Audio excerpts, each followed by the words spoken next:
হ্যাঁ, সবাই কি শুনতে পাচ্ছেন আমার কথা?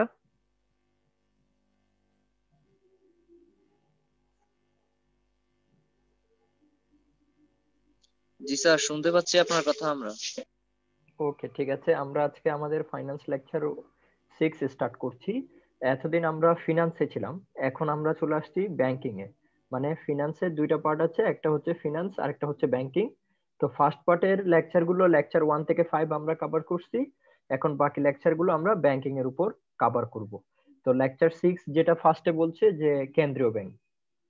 প্রথমে আমাদেরকে চিন্তা হবে কেন্দ্রীয় ব্যাংকটা কি। কেন্দ্রীয় ব্যাংক হচ্ছে যে ব্যাংক সরকারের পক্ষ হয়ে অন্যান্য ব্যাংকগুলোকে নিয়ন্ত্রণ করে থাকে এবং সরকারের ব্যাংক হিসেবে কাজ করে, তাকে আমরা বলছি কেন্দ্রীয় ব্যাংক। অর্থাৎ কেন্দ্রীয় ব্যাংকের কয়েকটা অধিকার আছে। একটা হচ্ছে কেন্দ্রীয় ব্যাংক হচ্ছে সরকারের পক্ষে ব্যাংকিং করবে, অন্যান্য ব্যাংকগুলোকে নিয়ন্ত্রণ করবে, ব্যাংক সমূহের ব্যাংক হিসেবে কাজ করবে, নোট ও মুদ্রার প্রচলন করবে এবং দেশের যে মনিটারি পলিসি যেটা আছে, মুদ্রা বাজার নীতি, সেটা নিয়ন্ত্রণ করবে। তাহলে যে ব্যাংক একটা দেশের মুদ্রা বাজার নীতি কন্ট্রোল করবে, নোট ও মুদ্রা প্রচলন করবে, সরকারের একক ব্যাংক হিসেবে কাজ করবে, সেই ব্যাংকটাকে আমরা বলছি কেন্দ্রীয় ব্যাংক। হ্যাঁ, এখন আমরা কয়েকটা কেন্দ্রীয় ব্যাংক সম্পর্কে জানবো। যে পৃথিবীর প্রথম যে কেন্দ্রীয় ব্যাংক সেটা হচ্ছে দ্য রিক্স ব্যাংক অফ সুইডেন। দ্য রিক্স ব্যাংক অফ সুইডেন হচ্ছে পৃথিবীর প্রথম কেন্দ্রীয় ব্যাংক। এরপরে bank of England. Bank of England হচ্ছে পৃথিবীর প্রথম সংগঠিত সুসংগঠিত কেন্দ্রীয় ব্যাংক হচ্ছে ব্যাংক অফ ইংল্যান্ড। এরপরে হচ্ছে ফেডারেল রিজার্ভ সিস্টেম হচ্ছে আমেরিকার কেন্দ্রীয় ব্যাংক, যেটা হচ্ছে 12টা ফেডারেল ব্যাংকের সমন্বয়ে গঠিত আমেরিকার কেন্দ্রীয় ব্যাংক। এরপরে রিজার্ভ ব্যাংক অফ ইন্ডিয়া, যেটা ইন্ডিয়াতে গঠিত, যেটা হচ্ছে 1947 সালের পরে রিজার্ভ ব্যাংক অফ 1947 সালের পরে রিজার্ভ ব্যাংক অফ ইন্ডিয়া নামে প্রতিষ্ঠিত হয়। আর পাকিস্তানের যেটা কেন্দ্রীয় ব্যাংক সেটা হচ্ছে স্টেট ব্যাংক অফ পাকিস্তান। আর আমাদের যেটা কেন্দ্রীয় ব্যাংক সেটা হচ্ছে বাংলাদেশ ব্যাংক। রাষ্ট্রপতির একটা 1972 সালের 127 নম্বর অধ্যাদেশ অনুযায়ী এটা গঠিত ও পরিচালিত হয়। আর বাংলাদেশ ব্যাংকের আগের নাম ছিল হচ্ছে state bank of east Pakistan, যেটার বর্তমান নাম হচ্ছে বাংলাদেশ ব্যাংক। এরপরে কেন্দ্রীয় ব্যাংকের কিছু বৈশিষ্ট্য আছে। কেন্দ্রীয় ব্যাংকের কিছু বৈশিষ্ট্য আছে, আমরা বৈশিষ্ট্যগুলো জানবো। যেমন প্রথমে বলছে যে একক সংগঠন। একক সংগঠনটা কি? যে কেন্দ্রীয় ব্যাংক যেহেতু এটা কেন্দ্রীয় ব্যাংক হবে একটা দেশে একটা মাত্র কেন্দ্রীয় ব্যাংক। কেন্দ্রীয় ব্যাংক অনেকগুলো থাকবে না, একটা ব্যাংক। এটাই হচ্ছে এককভাবে সকল ব্যাংকগুলোকে এটা কন্ট্রোল করবে। এরপরে বলছে যে উদ্দেশ্যের ভিন্নতা। কেন্দ্রীয় ব্যাংকের যে উদ্দেশ্য থাকবে, বাণিজ্যিক ব্যাংক বা অন্যান্য বিশেষায়িত যে ব্যাংকগুলো আছে তাদের সাথে এর উদ্দেশ্যে আলাদা থাকবে। এর উদ্দেশ্য হচ্ছে সরকারের প্রতিনিধি হিসেবে কাজ করা, একটা দেশের মুদ্রা বাজারকে নিয়ন্ত্রণ করা এবং একটা দেশে অন্যান্য যে ব্যাংকগুলো আছে সেগুলোকে নিয়ন্ত্রণে রাখা। তাহলে কিন্তু বাণিজ্যিক ব্যাংকের উদ্দেশ্য হতে পারে কি? এই বাণিজ্যিক ব্যাংকের উদ্দেশ্য হচ্ছে ঋণ প্রদানের মাধ্যমে মুনাফা অর্জন করা। এরপরে হচ্ছে আহ আইনগত সত্তা। আইনগত সত্তা কি? কেন্দ্রীয় ব্যাংক অবশ্যই একটা সুসংগঠিত আইন বা অধ্যাদেশ দ্বারা গঠিত ও পরিচালিত হবে। নোট প্রচলন, এটা একটা দেশের দৈনন্দিন বিনিময়ের মাধ্যম হিসেবে বিভিন্ন প্রকার নোট ও মুদ্রার প্রচলন করবে কেন্দ্রীয় ব্যাংক। মালিকানার প্রকৃতিটা হবে কি? কেন্দ্রীয় ব্যাংকের মালিকানা হবে সরকারি মালিকানা, আবার বেসরকারি মালিকানাও হইতে পারে। এরপরে হচ্ছে কি? মুদ্রা মান সংরক্ষণ। একটা দেশের তার যে টাকার যে ভ্যালুটা, সে ভ্যালুটা হিসাব করবে কেন্দ্রীয় ব্যাংক এবং সে ভ্যালুটা কিভাবে বাড়াতে পারে, কতটুকু বাড়ালে সুবিধা হয়, কিভাবে এই মুদ্রার মানটা কিভাবে সংরক্ষণ করবে সেই বিষয়ে সিদ্ধান্ত গ্রহণ করবে কেন্দ্রীয় ব্যাংক। কেন্দ্রীয় ব্যাংকের কিছু উদ্দেশ্য আছে।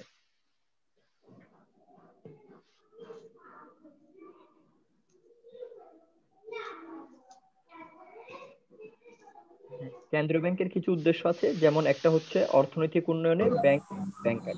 হ্যাঁ, একটা দেশের অর্থনৈতিক উন্নয়ন করতে গেলে অবশ্যই আপনারা একটু মিউট করে রাখেন কাইন্ডলি।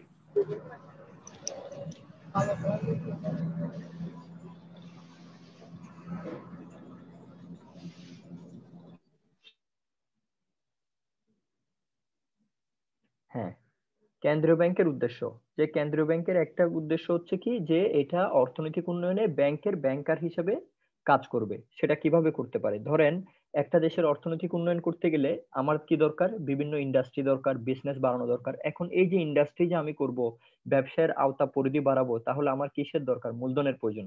তাহলে এই মূলধন কোত্থেকে আসবে? বাণিজ্যিক ব্যাংক থেকে আসবে।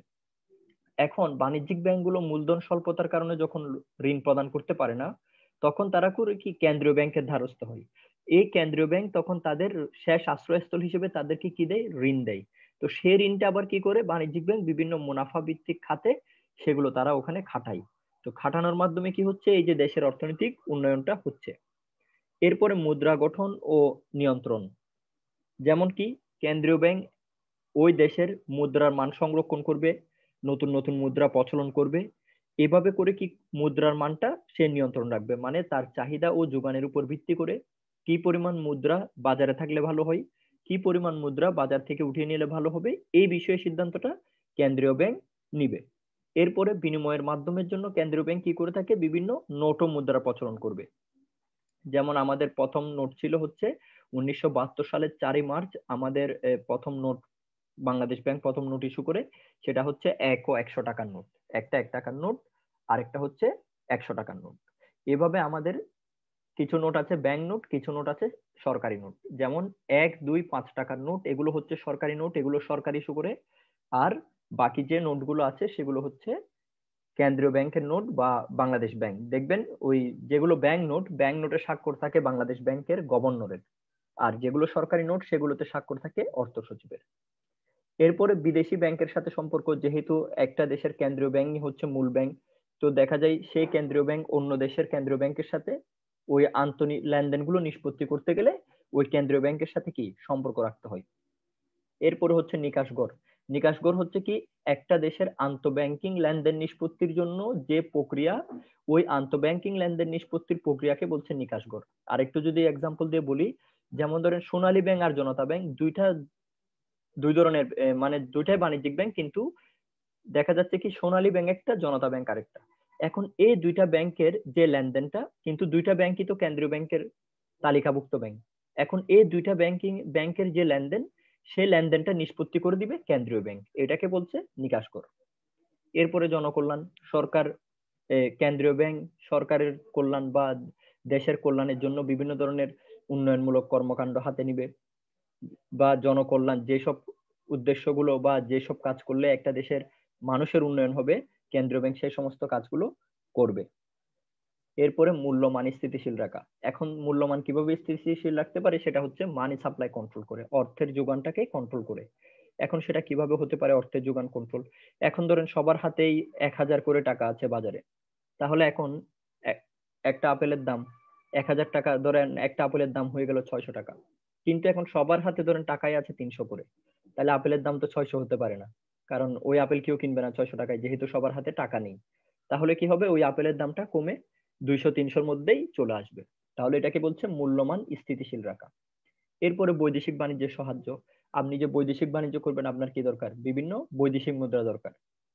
তাহলে এখন ডলার দরকার, আপনার রিঙ্গিত দরকার, রিয়াল দরকার। এই যে এই জিনিসটা, এই যে ডলার, রিয়াল, রিঙ্গিত, এই যে এই আপনার যে মানি এক্সচেঞ্জ, এটা আপনার প্রত্যক্ষভাবে কেন্দ্রীয় ব্যাংক কন্ট্রোল করে, কেন্দ্রীয় ব্যাংক এক্ষেত্রে সাহায্য করে। এরপরে কেন্দ্রীয় ব্যাংক বিভিন্ন বাণিজ্যিক ব্যাংকে ঋণ দান করে, সে ঋণগুলোকে আবার যথাযথভাবে কন্ট্রোল করে। এরপরে কি, কেন্দ্রীয় ব্যাংকের আরেকটা উদ্দেশ্য হচ্ছে দক্ষ ব্যাংকিং ব্যবস্থা গড়ে তোলা, মানে একটা দেশের যে ব্যাংকিং সিস্টেম সেটা কিভাবে দক্ষ হবে, কিভাবে সেটা দেশের উন্নয়নে কাজ করবে, কিভাবে দেশের অর্থনৈতিক উন্নয়নটা আরো সমৃদ্ধিশীল হবে, এই ব্যাপারে কেন্দ্রীয় ব্যাংক কাজ করবে। এবং বৈদেশিক যে মুদ্রাগুলো আছে সেগুলোর নিয়ন্ত্রণ করবে। যেমন ধরেন ডলারের ভ্যালু বা আপনার রিঙ্গিত, দিনার, এই যে বৈদেশিক মুদ্রা যেগুলো আছে সেগুলোকে একটা দেশে মানে কি পরিমাণ মার্কেটে থাকলে সেগুলো একটা দেশের ইকোনমিতে ভালো হবে, সে বিষয়ের উপর সিদ্ধান্ত নিয়ে কেন্দ্রীয় ব্যাংক সেগুলোকে কন্ট্রোল করবে। এই।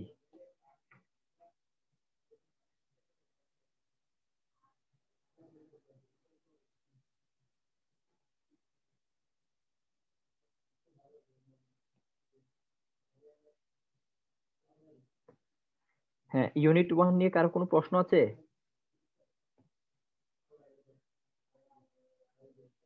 ইউনিট 1 নিয়ে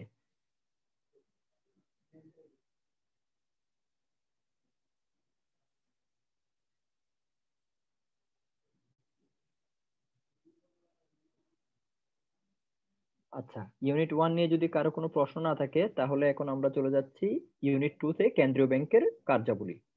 হ্যাঁ, এখন কেন্দ্রীয় ব্যাংকের কার্যাবলীকে আমরা কয়েকটা ভাগে ভাগ করতে পারি। প্রথমে যেটা বলছে সেটা হচ্ছে সাধারণ কার্যাবলী। মানে কেন্দ্রীয় ব্যাংকের কিছু সাধারণ কার্যাবলী আছে। তো সেগুলো কোনগুলো? যেমন প্রথম হচ্ছে নোট ও মুদ্রার প্রচলন। যেমন কেন্দ্রীয় ব্যাংক কি করবে, একটা সরকারের ব্যাংক হিসেবে তার প্রয়োজনীয় বিনিময়ের মাধ্যম হিসেবে, মানে বিনিময়টা সহজযোগ্য করার জন্য কেন্দ্রীয় ব্যাংক ওই দেশের অর্থনৈতিক হিসাব করে নোট ও মুদ্রা প্রচলন করবে।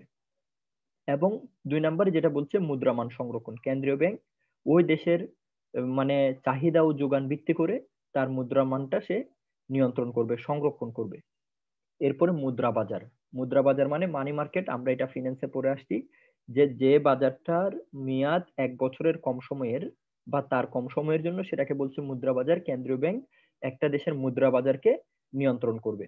এরপরে ঋণ নিয়ন্ত্রণ, বাণিজ্যিক ব্যাংকে ঋণ প্রদানের ক্ষেত্রে কেন্দ্রীয় ব্যাংক কিছু শর্ত দিয়ে দিবে, সে শর্ত অনুযায়ী কি করবে, বাণিজ্যিক ব্যাংকগুলো ঋণ প্রদান করবে। এরপরে বৈদেশিক বিনিময়, একটা দেশের বৈদেশিক বিনিময় অর্থাৎ একটা দেশের সাথে আমদানি রপ্তানির যে সিস্টেমটা সেটাকে কেন্দ্রীয় ব্যাংক নিয়ন্ত্রণে রাখবে। এরপরে বলছে যে সরকারের ব্যাংক হিসেবে কার্যাবলী, সরকারের পক্ষ হয়ে কেন্দ্রীয় ব্যাংক কিছু কাজ করে থাকে, যেমন তহবিল সংরক্ষণ। সরকারের যখন বিভিন্ন ধরনের উন্নয়নমূলক কর্মকাণ্ড হয়, যখন তহবিলের প্রয়োজন পড়ে তখন কেন্দ্রীয় ব্যাংক সে তহবিলটা সংরক্ষণ করবে। এরপরে হচ্ছে অর্থ জমা গ্রহণ ও স্থানান্তর, সরকারের পক্ষ হয়ে কেন্দ্রীয় ব্যাংক বিভিন্ন জায়গায় অর্থ জমা করবে এবং অর্থ স্থানান্তর করবে। যেমন বাংলাদেশ ব্যাংক ফেডারেল রিজার্ভ সিস্টেমে অর্থাৎ ইউএস এর কেন্দ্রীয় ব্যাংকে কি করে থাকে, অর্থ জমা করে থাকে। এরপরে আর্থিক লেনদেন সম্পাদন, সরকারের পক্ষ হয়ে যখন বিভিন্ন, যেমন ধরেন পদ্মা সেতুর অনেকগুলো বড় বড় পেমেন্ট, এই পেমেন্ট গুলো কি করে থাকে, কেন্দ্রীয় ব্যাংক কি করে থাকে, পেমেন্ট গুলোকে মানে আপনার হচ্ছে সেটেল করে থাকে। অর্থাৎ এই যে বিভিন্ন যে সরকারের সাথে অন্যান্য দেশের যে লেনদেন গুলো আছে এই লেনদেন গুলো কেন্দ্রীয় ব্যাংক সম্পন্ন করে থাকে। হিসাব সংরক্ষণ, এরপরে সরকারের পক্ষে প্রয়োজনীয় হিসাবগুলো কেন্দ্রীয় ব্যাংক সংরক্ষণ করে থাকে। ঋণদান এবং ঋণ তত্ত্বাবধান, কেন্দ্রীয় ব্যাংক কি করে, সরকারকে ঋণ প্রদান করে বা সরকারের পক্ষ হয়ে অন্যদেরকে ঋণ প্রদান করে এবং সে ঋণের যথাযথ ব্যবহার নিশ্চিত করার জন্য তত্ত্বাবধান করে থাকে। এবং বিদেশি যে ব্যাংকগুলো আছে সে ব্যাংকের সাথে কেন্দ্রীয় ব্যাংক সম্পর্ক বজায় রাখে। এরপরে অন্যান্য ব্যাংকের যে বাণিজ্যিক ব্যাংক বলি বা বিশেষায়িত ব্যাংক বলি, সে ব্যাংকের ব্যাংকার হিসেবে কাজ করে থাকে। সেগুলো কি করে থাকে, যেমন ব্যাংকের তালিকাভুক্তিকরণ। যেমন ধরেন আপনি যদি কেন্দ্রীয় ব্যাংকের তালিকাভুক্ত না হন তাহলে কেন্দ্রীয় ব্যাংক আপনাকে নিয়ন্ত্রণ করতে পারবে না। এই জন্য কেন্দ্রীয় ব্যাংক কি করে থাকে, যে বাকি যে ব্যাংকগুলো আছে সেগুলোকে কেন্দ্রীয় ব্যাংকের তালিকাভুক্ত করে। এরপরে নিকাশগর হিসেবে কাজ করে, নিকাশগরটা একটু আগে বললাম যে আন্তঃব্যাংকিং লেনদেন নিষ্পত্তি করে থাকে। এরপরে বাণিজ্যিক ব্যাংকগুলো যখন অর্থ সংকটে পড়ে যায় তখন কেন্দ্রীয় ব্যাংক তাদেরকে ঋণদানের সর্বশেষ আশ্রয়স্থল হিসেবে কাজ করে। এরপরে কেন্দ্রীয় ব্যাংক যখন ঋণ প্রদান করে থাকে বাণিজ্যিক ব্যাংকে, তখন সে ঋণটা যাতে যথাযথ ব্যবহৃত হয় এবং ঋণের অর্থ যাতে কেন্দ্রীয় ব্যাংক ফেরত পায় সেজন্য কেন্দ্রীয় ব্যাংক সেটা তদারকি করে। এরপরে বাণিজ্যিক ব্যাংক যখন ঋণ প্রদান করে থাকে তৃতীয় পক্ষকে, তখন সেই পক্ষ থেকে কিভাবে কত দ্রুত সহজে ঋণ আদায় করা যায় সেক্ষেত্রে কেন্দ্রীয় ব্যাংক বাণিজ্যিক ব্যাংকে সহায়তা করে থাকে। হিসাব নিরীক্ষণ এবং বাণিজ্যিক ব্যাংক যেগুলো রয়েছে তাদের অডিট কাজটা কেন্দ্রীয় ব্যাংক করে থাকে। এরপরে উৎপাদন উন্নয়নমূলক যে কাজগুলো আছে, উন্নয়নমূলক কাজের মধ্যে যেমন উৎপাদন সম্পৃক্ত বিভিন্ন খাতের উন্নয়ন, মানে একটা দেশের অর্থনৈতিক উন্নয়নে যে উৎপাদনমূলক খাতগুলো রয়েছে সেগুলোতে কেন্দ্রীয় ব্যাংক সাহায্য করে থাকে। ব্যাংকিং ব্যবস্থার উন্নয়ন, কেন্দ্রীয় ব্যাংক কি করে থাকে, যে যখন ব্যাংকিং ব্যবস্থার উন্নয়ন, ব্যাংকিং ব্যবস্থার উন্নয়নে কি বলছে, যে ধরেন একটা দেশের ব্যাংকিং যে ব্যবস্থাটা আছে, মানে একটা দেশে কতগুলো ব্যাংক আছে, তারা কি পরিমাণ ঋণ দিয়ে থাকে, তাদের ব্যাংকিং কার্যক্রমটা কিভাবে হয়, সেটা কি অনলাইনে নাকি অফলাইনে, এই যে ব্যাংকিং যে সিস্টেমটা সেটাকে কিভাবে ডেভেলপ করা যায় বা কোন ওয়েতে গেলে সেটা ডেভেলপ হয় বা কাজটা আরো সহজ হয়, সেক্ষেত্রে কেন্দ্রীয় ব্যাংক কি করে থাকে, বিভিন্ন উন্নয়নমূলক কর্মকাণ্ড গ্রহণ করে থাকে। এরপরে বৈদেশিক বাণিজ্যের উন্নয়ন, মানে একটা দেশের সাথে আরেকটা দেশের যে লেনদেনের যে সিস্টেম, যে লেনদেনের যে নিষ্পত্তি করার যে প্রক্রিয়া, সেই প্রক্রিয়াটা কেন্দ্রীয় ব্যাংক কি করে উন্নয়ন করার চেষ্টা করে থাকে। এরপরে কি, কেন্দ্রীয় ব্যাংক বিভিন্ন ধরনের আর্থিক পরিকল্পনা গ্রহণ করে থাকে এবং জনশক্তির মান উন্নয়ন, জনশক্তি বলতে একটা দেশে যে যে জনসংখ্যাটা আছে এবং যে জনসংখ্যাটা উৎপাদন কাজে নিয়োজিত সেটাকে আমরা বলছি জনশক্তি। এই জনশক্তির মান উন্নয়নের ক্ষেত্রে কেন্দ্রীয় ব্যাংক বিভিন্ন কর্মকাণ্ড গ্রহণ করে থাকে। এছাড়া অন্যান্য কার্যাবলীর মধ্যে কেন্দ্রীয় ব্যাংক বিভিন্ন ধরনের অর্থনৈতিক গবেষণা করে থাকে। এই গবেষণার জন্য প্রয়োজনীয় তথ্য সংগ্রহ করে, সরবরাহ করে এবং তা বাৎসরিক রিপোর্ট আকারে প্রকাশ করে। আর কেন্দ্রীয় ব্যাংক আগে মুদ্রা বাজার নীতি গ্রহণ করতো 6 মাস পর পর। এখন কেন্দ্রীয় ব্যাংক মুদ্রা বাজার নীতি গ্রহণ করে এক বছরে, বছরে একবার। আগে বছরে 2 বার হতো, এখন তা একবার হয়।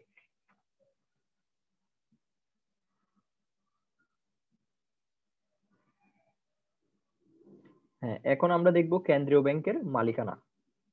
আচ্ছা, কেন্দ্রীয় ব্যাংকের মালিকানা ও ব্যবস্থাপনা এটা সরকারও হইতে পারে, এটা সরকারি মালিকানায় হইতে পারে, বেসরকারি মালিকানায় হইতে পারে। হুম। এরপরে হচ্ছে কি, সরকারি মালিকানায় হইতে পারে, বেসরকারি মালিকানায় হইতে পারে, আবার সরকারি বেসরকারি ও যৌথ মালিকানায় হইতে পারে। এখন কেন্দ্রীয় ব্যাংকে যদি কোনো ব্যাংক তালিকাভুক্ত হয় তাহলে তাকে কিছু শর্ত পালন করতে হয়। যেমন কেন্দ্রীয় ব্যাংকে যদি তালিকাভুক্ত হয় তার পরিশোধিত মূলধন থাকতে হবে ন্যূনতম 400 কোটি টাকা। প্রতিষ্ঠানের পরিশোধিত মূলধন থাকতে হবে ওই প্রতিষ্ঠানের 400 কোটি টাকা বাংলাদেশ ব্যাংকের রিজার্ভে জমা রাখতে হবে। এরপরে হচ্ছে কেন্দ্রীয় ব্যাংকে যে সিআরআর মানে অর্থাৎ নগদ জমার হার, যে তার যে নগদটা থাকবে তার টোটাল একটা নির্দিষ্ট হার বাণিজ্যিক এই কেন্দ্রীয় ব্যাংকে জমা রাখতে হবে। এরপরে তার বিধিবদ্ধ রিজার্ভ একটা নির্দিষ্ট পরিমাণ অর্থ কেন্দ্রীয় ব্যাংকে জমা রাখতে হবে। এখানে কয়েকটা দিচ্ছে, কয়েকটা এই আপনার হচ্ছে কেন্দ্রীয় ব্যাংক এবং মুদ্রার নাম দিয়ে আছে। আমি গুরুত্বপূর্ণ যে কয়টি বলছি আপনি এটা লিখে রাখেন। যেমন সুইডেনেরটা লাগবে, দ্য রিক্স ব্যাংক অফ সুইডেন। এরপরে লাগবে হচ্ছে ইংল্যান্ডেরটা, যুক্তরাজ্যেরটা লাগবে দ্য ব্যাংক অফ ইংল্যান্ড। এরপরে আপনার ডেনমার্কেরটা লাগবে the national bank of Denmark. নরওয়েরটা লাগবে দ্য ব্যাংক অফ নরওয়ে।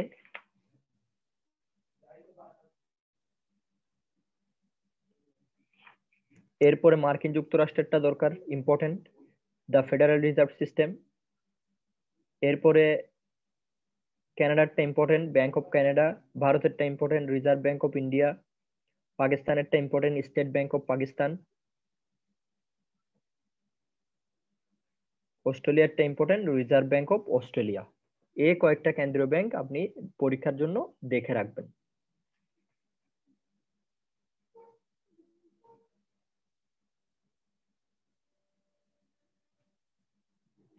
হ্যাঁ, ইউনিট 2 নিয়ে কারো কোনো প্রশ্ন আছে? ইউনিট 2।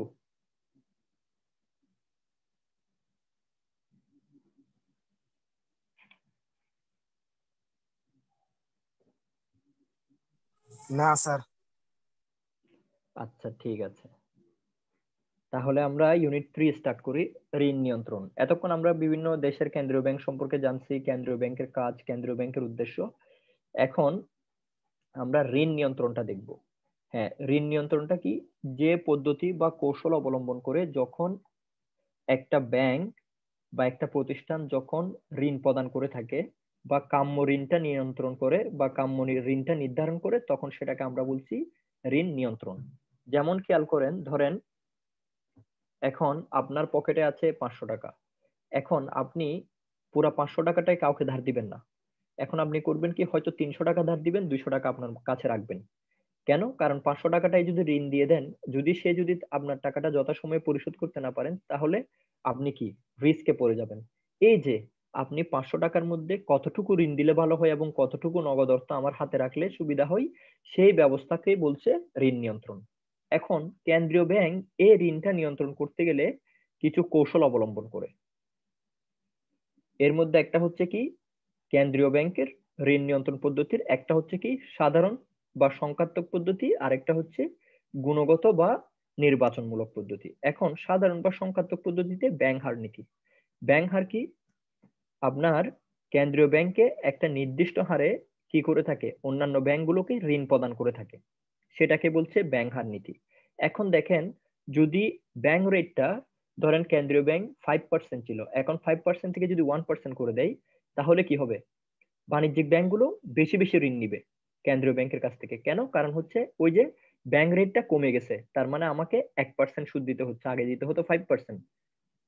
এখন কি করবে, তাহলে কেন্দ্রীয় ব্যাংক যখন দেখবে যে ঋণটা অনেক বেড়ে যাচ্ছে তখন ব্যাংক রেটটা বাড়িয়ে দেয়। আবার যখন দেখতেছে ঋণের পরিমাণটা কম, দেশ মানে মানুষের হাতে ওইভাবে টাকা যাচ্ছে না, উন্নয়নমূলক কাজ হবে না, তখন কেন্দ্রীয় ব্যাংক কি করবে, ব্যাংক রেটটা কমিয়ে দিবে। যেমন আগে ব্যাংক রেট ছিল 5%, এখন ব্যাংক রেট হচ্ছে 4%। তার মানে কেন্দ্রীয় ব্যাংক 1% ব্যাংক রেট কমিয়ে দিছে। কেন? করোনার কারণে, প্যান্ডেমিক সিচুয়েশনের কারণে কেন্দ্রীয় ব্যাংকের ব্যাংক রেট আগে ছিল 5%, এখন বর্তমানে হচ্ছে ব্যাংক রেট 4%। এরপরে হচ্ছে খোলা বাজার নীতি। খোলা বাজার বলতে কেন্দ্রীয় ব্যাংক ওই যে ট্রেজারি বিল ইস্যু করবে বা বিভিন্ন ধরনের বন্ড ইস্যু করতে পারে, বিভিন্ন ধরনের স্কিম ইস্যু করতে পারে, যাতে কি তখন কেন্দ্রীয় ব্যাংকে যখন দেখে যে অর্থ সংকট, মানে বাজারে টাকা নাই, তখন কেন্দ্রীয় ব্যাংক করে কি এই খোলা বাজার সিকিউরিটি গুলো ক্রয় করে। ওই ক্রয় করার ফলে কি হচ্ছে, বাংলাদেশ ব্যাংক টাকাটা মানে বাংলাদেশ ব্যাংক সিকিউরিটি পাচ্ছে, বাংলাদেশ ব্যাংক টাকাটা দিচ্ছে। আবার দেখা যাচ্ছে কি যখন দেশের বাজারে অর্থের পরিমাণটা খুব বেড়ে গেছে, তখন বাংলাদেশ ব্যাংক সিকিউরিটি বিক্রি করা শুরু করে। এখন বিক্রি করলে কি হবে, টাকাটা বাংলাদেশ ব্যাংকের ফান্ডে চলে আসবে। এরপরে জমার হার পরিবর্তন, মানে বাংলাদেশ ব্যাংকে একটা নির্দিষ্ট নগদ অর্থের একটা নির্দিষ্ট পরিমাণ অর্থ বাংলাদেশ ব্যাংকে জমা রাখতে হয়। যেমন ধরেন রিজার্ভ হচ্ছে ধরেন 20%, তার মানে 100 টাকায় 20 টাকা আপনাকে রেখে দিতে হবে, আর 80 টাকা আপনি লোন দিবেন। এখন দেখা যাচ্ছে কি এভাবে কন্ট্রোল করতে করতে দেখা যাচ্ছে ওইভাবে দেশের অর্থনৈতিক উন্নয়ন হচ্ছে না, ঋণ পাচ্ছে না, তখন দেখা যায় কি এই জমার হারটা বাংলাদেশ ব্যাংক উঠাবে বা কমাবে, এভাবে করে কি করবে, ঋণ নিয়ন্ত্রণটা কন্ট্রোল করবে। আচ্ছা, এরপরে হচ্ছে গুণগত বা নির্বাচনমূলক পদ্ধতি। যেমন একটা হচ্ছে কি ঋণের বরাদ্দকরণ নীতি। এটার উপর ভিত্তি করে কেন্দ্রীয় ব্যাংক কি করে থাকে, যে কতটুকু ঋণ দিবে, কতটুকু বরাদ্দ থাকবে, যে এই খাতে এত টাকা বরাদ্দ, এই খাতে এত টাকা বরাদ্দ, এই খাতে এত টাকা বরাদ্দ, এভাবে বাজেটের উপর ভিত্তি করে ঋণ নীতি, ঋণ নিয়ন্ত্রণ করে থাকে। এরপরে হচ্ছে ভোগ্য পণ্যের ঋণ নিয়ন্ত্রণ। কেন্দ্রীয় ব্যাংক যখন ভোগ্য পণ্যের উপর ভিত্তি করে ঋণ দিবে তখন সেটাকে বলছে ভোগ্য পণ্যের ঋণ নিয়ন্ত্রণ।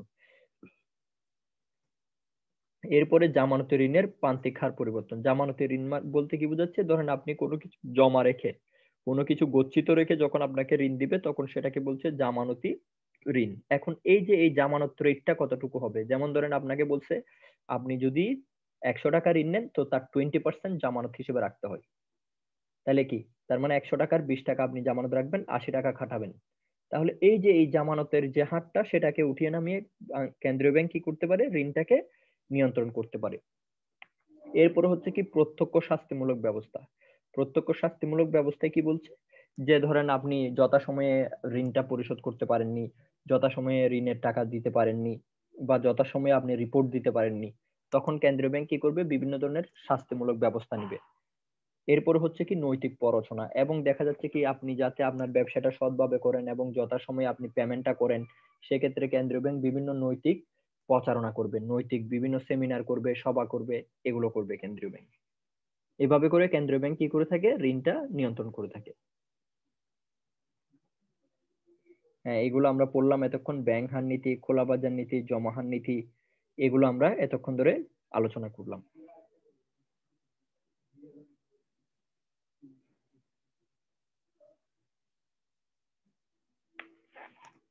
ইউনিট 3 তে কারো কোনো প্রশ্ন আছে? ইউনিট 3 তে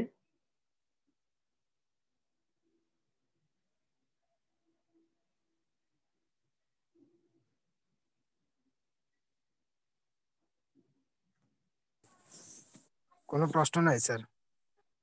ওকে, তাহলে এখন আমরা যাচ্ছি নিকাশ ঘর। এখন নিকাশ ঘরটা কি প্রথমে আমাকে বুঝতে হবে, যে নিকাশ ঘরটা কি বোঝাতে চাচ্ছে। নিকাশ ঘর হচ্ছে আন্তঃব্যাংকিং লেনদেন নিষ্পত্তি করার একটা স্থান। আন্তঃব্যাংকিং লেনদেনটা কি, ধরেন আপনার সোনালী ব্যাংক, জনতা ব্যাংক, দুইটা ব্যাংক, এই দুইটা ব্যাংক হচ্ছে কি কেন্দ্রীয় ব্যাংকের তালিকাভুক্ত ব্যাংক। এখন দেখা যাচ্ছে কি সোনালী ব্যাংকের একটা চেক ইস্যু করা হয়েছে জনতা ব্যাংকের নামে। এখন সোনালী ব্যাংক ওই চেকটা জনতা ব্যাংকে না দিয়ে সেই চেকটা যদি সেন্ট্রাল ব্যাংকে দিয়ে দেয়, সেন্ট্রাল ব্যাংক সোনালী ব্যাংকের হয়ে জনতা ব্যাংকে সেটা দিবে। তার মানে এই যে কেন্দ্রীয় ব্যাংকের যে তালিকাভুক্ত যে ব্যাংকগুলো রয়েছে, সেই ব্যাংকগুলোর আন্তঃব্যাংকিং লেনদেন যে নিষ্পত্তিকরণের যে প্রক্রিয়া, সেটাকে বলছে নিকাশ ঘর। আর নিকাশ ঘরটা সর্বপ্রথম প্রথমে ইংল্যান্ডের ব্যাংক অফ ইংল্যান্ড এটা চালু করে, এরপর আস্তে আস্তে আস্তে আস্তে এটা প্রসার লাভ করে। আর বাংলাদেশ ব্যাংক কেন্দ্রীয় ব্যাংক হিসেবে নিকাশ ঘরের দায়িত্ব পালন করে। আর যেখানে বাংলাদেশ ব্যাংকের শাখা নেই সেখানে সোনালী ব্যাংক বাংলাদেশ ব্যাংকের হয়ে নিকাশ করার দায়িত্ব পালন করে থাকে। এখানে নিকাশ করার কিছু শর্তাবলী দেওয়া আছে, এগুলো একটু ওরা মিস্টেক করছে শীটের মধ্যে, আপনারা দেখতে পাচ্ছেন। ওইটা হচ্ছে কেন্দ্রীয় ব্যাংকের গুরুত্ব শর্তাবলী হবে। এটা একটু আপনাদের টেক্সট বই যেটা আছে সেটাতে দেখে নেবেন, আমি তাও কিছুটা আলোচনা করে দিই। যেমন একটা হচ্ছে বিনিময়ের মাধ্যম, যে কেন্দ্রীয় ব্যাংক বিভিন্ন ধরনের নোট ও মুদ্রার প্রচলন করে বিনিময়ের মাধ্যম সৃষ্টি করে। এরপরে কি বৈদেশিক বিনিময়ে সাহায্য সহযোগিতা করে নিকাশগর হিসেবে। এরপরে হচ্ছে আন্তঃব্যাংকিং লেনদেন নিষ্পত্তি প্রদান করে থাকে এই বিষয়গুলো। এখানে এশিয়ান ক্লিয়ারিং ইউনিয়ন একটা সংস্থা দেখাচ্ছে। এশিয়ান ক্লিয়ারিং ইউনিয়ন হচ্ছে আপনার দক্ষিণ এশিয়ার যে দেশগুলো আছে সেই দেশগুলো নিয়ে 7টি দেশ মিলে হচ্ছে একটা নিকাশগরের, মানে ওই নিকাশগরের কাজটা ওই 7টি দেশের যে কেন্দ্রীয় ব্যাংক গুলো আছে তাদেরকে মিল করে একটা সংস্থা, যেটার নাম হচ্ছে এশিয়ান ক্লিয়ারিং ইউনিয়ন। এর সদর দপ্তর হচ্ছে ইরানের তেহরান। ওই 7টা দেশের কেন্দ্রীয় ব্যাংক গুলো মিলে এই নিকাশগুলোর দায়িত্ব পালন করে থাকে। ওই 7টা দেশের যে ব্যাংকিং লেনদেন বা 7টা দেশের যে লেনদেন, সে লেনদেন গুলো ওই এশিয়ান ক্লিয়ারিং ইউনিয়নটা সম্পন্ন করে থাকে, যার কারণে এটাকে বলছে আঞ্চলিক নিকাশগর ব্যবস্থা।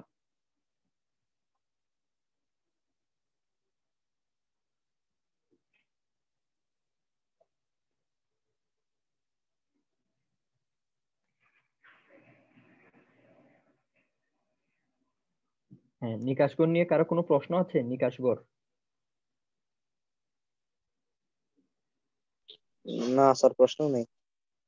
আচ্ছা, তা সবই বুঝতেছেন আপনারা নাকি? মানে এটা একটু সহজ আর কি স্যার অন্যান্য চ্যাপ্টারের থেকে। হ্যাঁ হ্যাঁ, এটা থিওরিটিক্যাল পড়া তো, এত টাফ না। আচ্ছা, এরপরে হচ্ছে বাণিজ্যিক ব্যাংক। এখন বাণিজ্যিক ব্যাংকটা জানতে হবে। কেন্দ্রীয় ব্যাংকে বললাম যে যে ব্যাংক সরকারের ব্যাংক হিসেবে নোট ও মুদ্রার একক প্রচলনের অধিকার রাখে, এবং অন্যান্য স্যার, ব্যাংকগুলো। জি জি বলেন। সিআর জি, আপনার কথাটা বুঝতে পারিনি, আবার একটু বলেন। স্যার, ওইটা বলছেন স্যার। সিআর আর আর এস আর এস এল আর ওইটা কখন হবে স্যার? মানে কোনটা হবে এখানে? মিনিং দুইটা দুই রকম তো স্যার, কোনটা এক্সাম আসলে কোনটা মানে বেশি প্রায়োরিটি দিব স্যার? ওইটা বলছিলাম। আচ্ছা সিআরআর আচ্ছা, আর এস আর হ্যাঁ বলছি। সিআরআর হচ্ছে ক্যাশ এসএলআর রিজার্ভ। সিআরআর হচ্ছে ক্যাশ স্যার। Reserve ratio.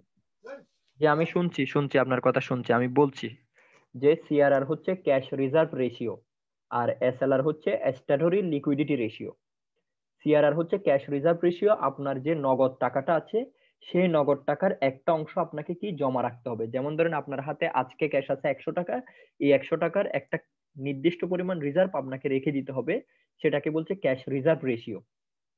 আর স্ট্যাটুটরি লিকুইডিটি রেশিও, এটা হচ্ছে বিধিবদ্ধ রিজার্ভ, মানে হচ্ছে আপনি ব্যাংক যখন গঠন করবেন তখন একটা নির্দিষ্ট পরিমাণ অর্থ বাংলাদেশ ব্যাংকে জমা দিতে হবে, সেটাকে বলছে এসএলআর।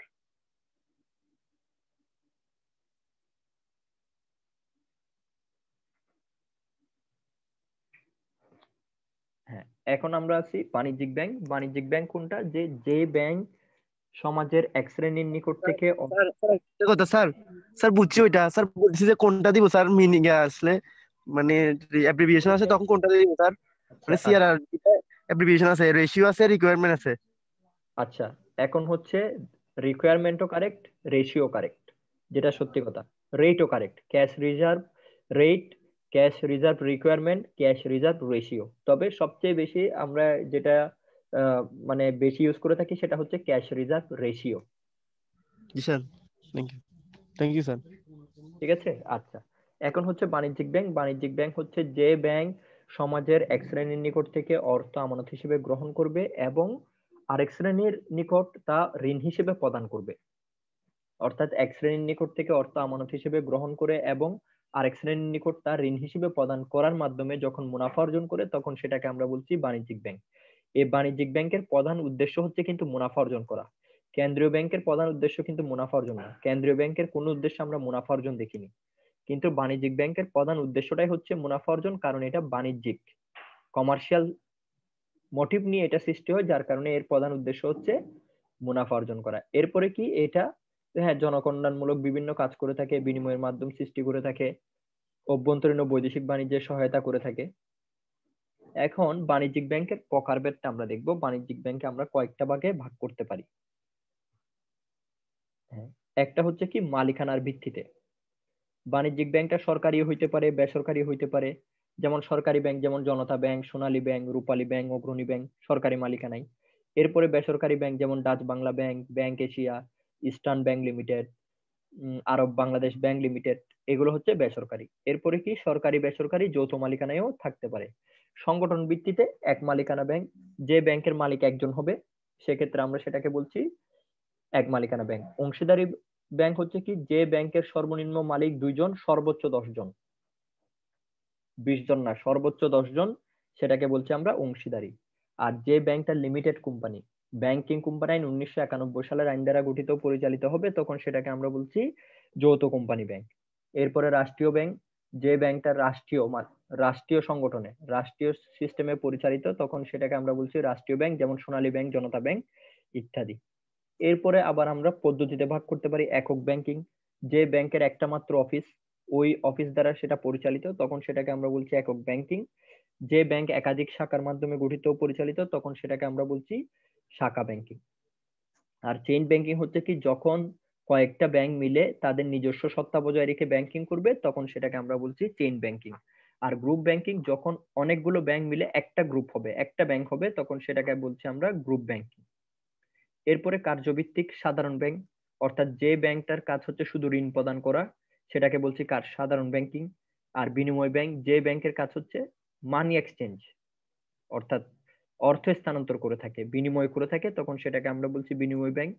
আর সঞ্চয়ী ব্যাংক কোনটা, যে ব্যাংক হচ্ছে কি স্কিমভুক্ত সঞ্চয়ী হিসাবগুলো নিয়ে কাজ করে, সেটাকে বলছি সঞ্চয়ী ব্যাংক। আর মিশ্র ব্যাংক, যে ব্যাংক দেখা যাচ্ছে ঋণও প্রদান করে বা যে কার্যভিত্তিক যে বাকি যে ব্যাংকগুলো আছে সেগুলোকে একসাথে সবগুলো করে, তখন সেটাকে আমরা বলছি মিশ্র ব্যাংক। আবার কেন্দ্রীয় ব্যাংকের সাথে সম্পর্কের ভিত্তিতে তালিকাভুক্ত ব্যাংক, যেমন কিছু ব্যাংক আছে কেন্দ্রীয় ব্যাংকের তালিকাভুক্ত, এগুলোকে আমরা, যেগুলো কেন্দ্রীয় ব্যাংকের তালিকাভুক্ত সেগুলোকে বলছি তালিকাভুক্ত ব্যাংক। আর যেগুলো তালিকাভুক্ত নয়, যেমন কর্মসংস্থান ব্যাংক, প্রবাসী কল্যাণ ব্যাংক, আনসার বিডিবি ব্যাংক, এগুলো হচ্ছে অতালিকাভুক্ত ব্যাংক।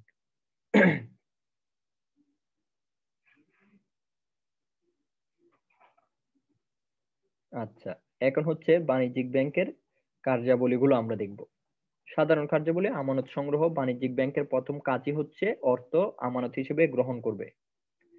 এরপরে কি, অর্থ উত্তোলনের সুযোগ প্রদান। হ্যাঁ, কেন্দ্রীয় ব্যাংক আপনাকে অর্থ উত্তোলনের জন্য কিছু নিয়ম নীতি দিয়ে দিবে। এই নিয়ম নীতির উপর ভিত্তি করে আপনি আপনার যে অর্থটা আমানত হিসেবে রেখেছেন সেটা উত্তোলন করতে পারবেন। এরপরে ঋণ প্রদান করে থাকে কেন্দ্রীয় ব্যাংক, ঋণ প্রদানের মাধ্যমে মুনাফা অর্জন করে থাকে। এবং বিভিন্ন যে লাভজনক খাতগুলো রয়েছে সেখানে কেন্দ্রীয় ব্যাংক তার যে সংরক্ষিত যে অর্থটা রয়েছে সে মূলধনটা সে বিভিন্ন জায়গায় বিনিয়োগ করে। এরপরে কি, কেন্দ্রীয় ব্যাংক চেক, নোট ইত্যাদি ইস্যু করে বিনিময়ের মাধ্যম সৃষ্টি করে থাকে।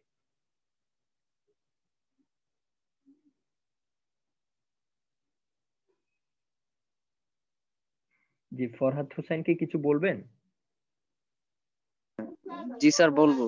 স্যার, আনসার বিডিবি ব্যাংক, প্রবাসী কল্যাণ ব্যাংক এগুলা কি মানে কেন্দ্রীয় ব্যাংকের আওতায় না? না, আওতায় এগুলো কিনা স্যার? হচ্ছে এগুলো কেন্দ্রীয় ব্যাংকের তালিকাভুক্ত ব্যাংক নয়। জি জি স্যার, তাহলে এগুলো কি বাণিজ্যিক ব্যাংক? হ্যাঁ, আনসার বিডিবি ব্যাংক এগুলোকে আমরা বিশেষায়িত ব্যাংক ধরে থাকি। যেমন আনসার বিডিবিটা কাজ হচ্ছে আনসার বাহিনী যেটা আছে তাদেরকে নিয়ে কাজ করে থাকে, এটা Ansar and village defence programme. সেক্ষেত্রে ওটাকে আমরা বিশেষায়িত ব্যাংক ধরে থাকি আর কি, একটা বিশেষ উদ্দেশ্যের জন্য প্রতিষ্ঠিত। স্যার সেম একইভাবে প্রবাসী কল্যাণ ব্যাংক মানে প্রবাসীদেরকে নিয়ে কাজ হ্যাঁ করে। হ্যাঁ, জি জি জি। স্যার এগুলা মানে সরকারি কিনা স্যার? সরকারের আওতায় ধরা যায় না আনসার বিশেষায়িত? বিডিবি ব্যাংক, এগুলো বিশেষায়িত ব্যাংক। আচ্ছা এগুলো আচ্ছা স্যার, জি বিশেষায়িত আর সরকারের মধ্যে ডিফারেন্টটা কোথায় স্যার? হ্যাঁ, এখন হচ্ছে সরকারি মালিকানায় যদি পরিচালিত হয় তখন জি সেটাকে আমরা বলছি সরকারি ব্যাংক। যেমন ধরেন সোনালী ব্যাংক, এটার কাজ হচ্ছে কি ঋণ প্রদান করবে, মানে বিভিন্ন সরকারের পক্ষ হয়ে পাবলিকদেরকে ঋণ প্রদান করে মুনাফা অর্জন করবে, সরকারি ব্যাংক। আর বিশেষায়িত ব্যাংক হচ্ছে কি কেবল একটা বিশেষ উদ্দেশ্য নিয়ে গঠিত, যেমন ধরেন বাংলাদেশ কৃষি ব্যাংক, সরকারি ব্যাংক, কিন্তু এর কাজ হচ্ছে শুধু কৃষি নিয়ে কাজ করা, অন্য কোনো সাইডে কাজ করবে না। এই জন্য এটাকে কৃষির উপর কাজ করে বলে, একটা বিশেষ উদ্দেশ্য নিয়ে কাজ করে বলে এই জন্য এটাকে বলছে বিশেষায়িত ব্যাংক।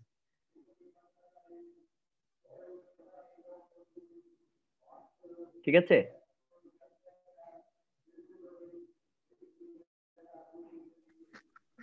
হ্যাঁ, ফরহাদ হাসান শুনতে হ্যাঁ পাচ্ছেন? স্যার, জি স্যার বুঝতে পারছি, আপনাকে অসংখ্য ধন্যবাদ স্যার।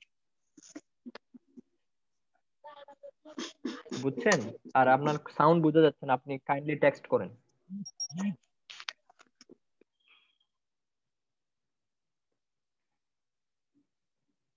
আচ্ছা, এরপরে হচ্ছে কি বিনিময়ের মাধ্যম সৃষ্টি। কেন্দ্রীয় ব্যাংক বিভিন্ন ধরনের নোট ও মুদ্রা ইস্যু করে থাকে।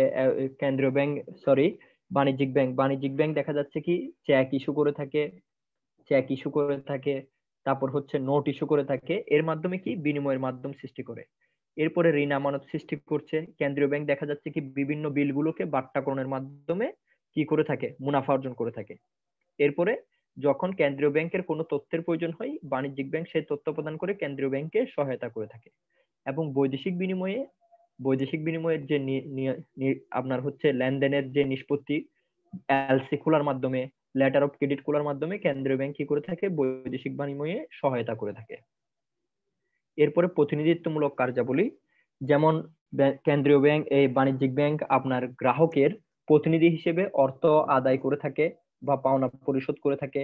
শেয়ার সিকিউরিটিজ, যেমন ওই গ্রাহকের যদি শেয়ার বাজারে কোনো লেনদেন থাকে, বাণিজ্যিক ব্যাংক তার প্রতিনিধি হয়ে শেয়ার সিকিউরিটিজ ক্রয় বিক্রয় করে থাকে এবং তার এজেন্ট হিসেবে কি করে থাকে, ওসি হিসেবে কাজ করে থাকে, অবলেখক হিসেবে কাজ করতে পারে। এরপরে কেন্দ্রীয় ব্যাংকের প্রতিনিধিত্ব করতে পারে, যেমন আমি বললাম যেখানে কেন্দ্রীয় ব্যাংক নেই সেখানে সোনালী ব্যাংক কেন্দ্রীয় ব্যাংকের প্রতিনিধি হিসেবে কাজ করে থাকে। এরপরে সেবামূলক কার্যাবলীর মধ্যে যেমন অর্থ স্থানান্তর, যেমন আপনি চাচ্ছেন যে ঢাকা থেকে চিটং অর্থ ট্রান্সফার করতে, তো বাণিজ্যিক ব্যাংক আপনার এই অ্যাকাউন্ট থেকে এই ব্রাঞ্চ থেকে ওই ব্রাঞ্চে অর্থটা ট্রান্সফার দিচ্ছে। এরপরে নগদ অর্থ লেনদেনের ঝুঁকি হ্রাস করছে। এরপরে যে নগদ আপনার যে অর্থ লেনদেন আছে সেই অর্থ লেনদেনের যে ঝুঁকি, সেই ঝুঁকিটা হ্রাস করছে। এরপরে কি করতেছে, আপনাকে আপনার সেবামূলক কার্যাবলীর মধ্যে আপনাকে প্রয়োজনীয় তথ্য দিয়ে কেন্দ্রীয় এই বাণিজ্যিক ব্যাংক সাহায্য করছে এবং পরামর্শ প্রদান করছে আপনাকে। হ্যাঁ, এখন বাণিজ্যিক ব্যাংকের কিছু মূলনীতি আছে, যেমন সচ্ছলতার নীতি। বাণিজ্যিক ব্যাংকে প্রথমে আর্থিকভাবে সচ্ছল হতে হবে, অর্থাৎ সচ্ছল যদি না হয় তো সে তো ঋণ প্রদান করতে পারবে না। তাহলে সচ্ছলতার নীতিটা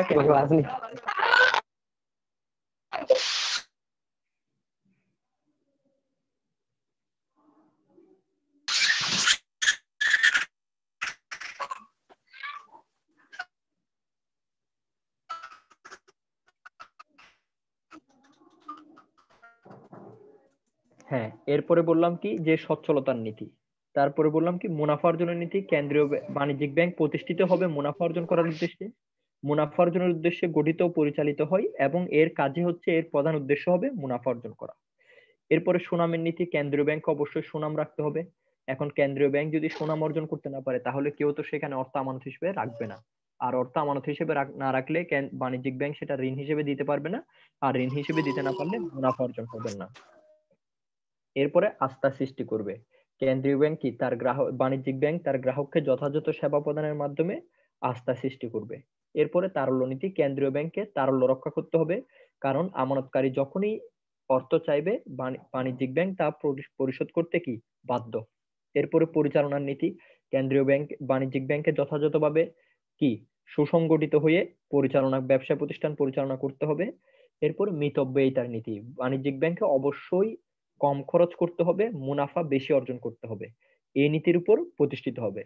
এরপরে গ্রাহকের অর্থ এবং সম্পদের যথাযথ নিরাপত্তা বিধান করতে হবে এবং কি সেবা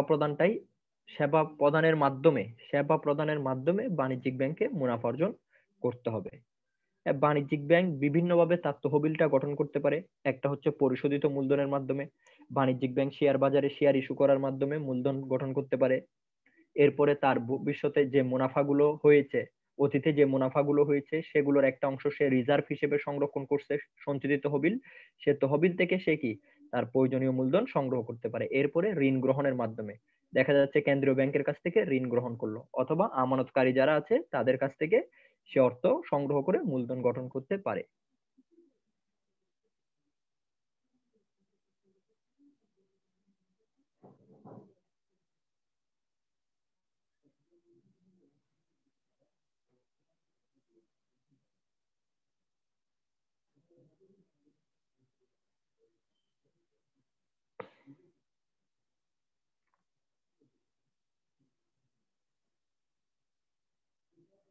হুম, এখন আমরা দেখবো হচ্ছে ইউনিট 6 আমাদের, এটাই সর্বশেষ পার্ট।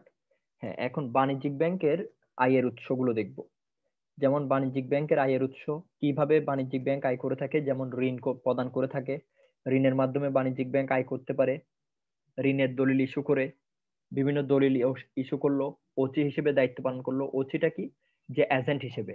যেমন ধরেন আমি কোন একটা বাণিজ্যিক ব্যাংকে বলে দিলাম আপনি আমার এই সম্পদগুলো দেখাশোনা করবেন, এবং সেখান থেকে আপনি নির্দিষ্ট সময়ে ভাড়া, বা যেমন একটা আমার 4-5টা মার্কেট আছে, সেই মার্কেটের প্রতিনিধি বানিয়ে দিলাম আমি বাণিজ্যিক ব্যাংকে।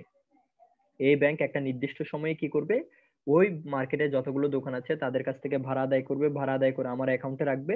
এর বিনিময়ে আমি বাণিজ্যিক ব্যাংকে একটা চার্জ দিব, এটাকে বলছে ওসি হিসেবে দায়িত্ব পালন করে। এরপরে বিল বাট্টাকরণ, বিভিন্ন প্রাপ্য বিল ও প্রদেয় বিলের বাট্টাকরণের মাধ্যমে বাণিজ্যিক ব্যাংক আয় করে থাকে। এরপরে বিনিয়োগের সুদ, অর্থাৎ কেন্দ্রীয় বাণিজ্যিক ব্যাংক যেসব জায়গায় বিনিয়োগ করছে সেখান থেকে যে সুদটা পাচ্ছে সেটাই বাণিজ্যিক ব্যাংকের আয়। এরপরে শেয়ার অবলেখন, যখন বাণিজ্যিক ব্যাংক অবলেখনে অর্থাৎ বাট্টার মাধ্যমে শেয়ার বিক্রি করে থাকে। এরপরে লকার ভাড়া, বাণিজ্যিক ব্যাংকের যে লকারটা আছে সেই লকার প্রয়োজনীয় জিনিসপত্র রাখার জন্য যে স্থান সেটাকে আমরা বলছি লকার। এই লকারটা বাণিজ্যিক ব্যাংক কি ভাড়া দিতে পারে, যে আপনার অনেকগুলো স্বর্ণ রয়েছে, মুদ্রা রয়েছে, সেগুলো চাচ্ছেন আপনি জমা রেখে সেফ থাকতে, তখন বাণিজ্যিক ব্যাংক তার লকার এটা রাখবে, এটার রিস্ক বাণিজ্যিক ব্যাংক নিবে, এটার বিনিময়ে বাণিজ্যিক ব্যাংকে একটা নির্দিষ্ট পরিমাণ ফি আপনাকে দিতে হবে। হ্যাঁ, এরপরে বাণিজ্যিক ব্যাংকের আত্মরক্ষার হাতিয়ার, মানে যেসব বাণিজ্যিক ব্যাংক যখন সমস্যায় পড়ে যায় তখন সে নিজেকে কিভাবে প্রটেক্ট করে। যেমন একটা হচ্ছে কি নগদ অর্থ জমা রাখা, বাণিজ্যিক ব্যাংক জামানতের বিপরীতে আপনাকে ঋণ দিবে, কিন্তু নগদ অর্থ একটা নির্দিষ্ট পরিমাণ অর্থ বাণিজ্যিক ব্যাংক রেখে দিবে। এরপরে চাহিদা মাত্র দেওয়া ঋণ বা স্বল্প মেয়াদী ঋণ, এবং যেসব ঋণ বাণিজ্যিক ব্যাংক আপনাকে দিয়েছে শর্ত দিয়েছে কি যখনই চাইবে তখনই পরিশোধ করে দিতে হবে আপনাকে, অথবা স্বল্প মেয়াদী 1 বছর বা 6 মাসের মধ্যে যে ঋণগুলো দিয়েছে সেগুলো বাণিজ্যিক ব্যাংক যখন ঝুঁকিতে পড়ে যায় তখন ওখান থেকে প্রয়োজনীয় অর্থ সংগ্রহ করে। এরপরে হস্তান্তরযোগ্য জামানতের বিপরীতে দেওয়া ঋণ, হ্যাঁ হস্তান্তর অর্থাৎ বিনিময় বিলের মাধ্যমে যে ঋণটা আপনাকে দিচ্ছে। এরপর উত্তম বিনিয়োগ, যেসব জায়গায় বিনিয়োগ করলে সবচেয়ে কম ঝুঁকি হয় এবং আয়ের পরিমাণটা বেশি হয় সেটাকে বলছে উত্তম বিনিয়োগ। এরপরে ঋণ আমানত সৃষ্টি।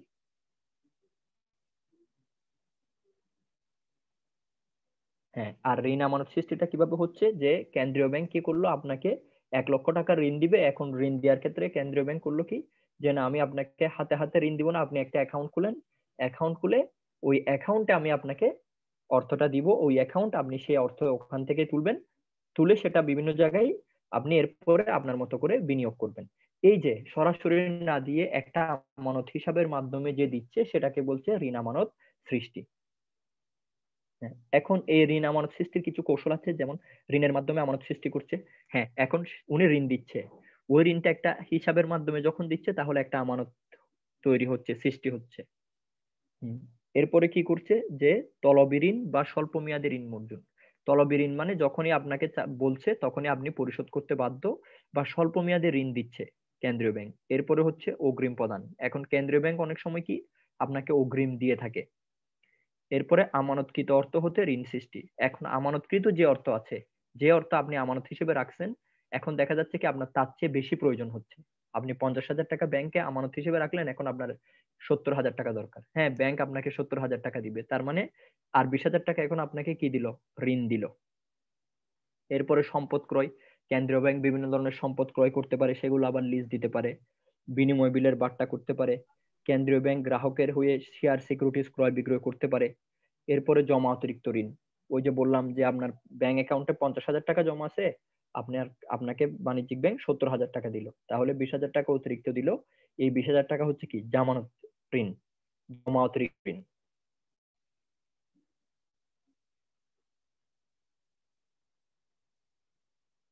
হ্যাঁ, ইউনিট 6 কারো কোনো প্রশ্ন আছে কিনা?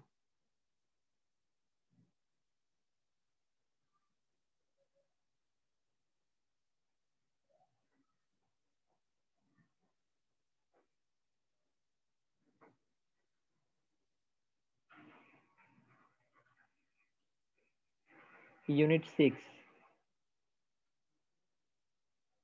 আচ্ছা, একজন জিজ্ঞেস করেছেন চেইন ব্যাংকটা কি।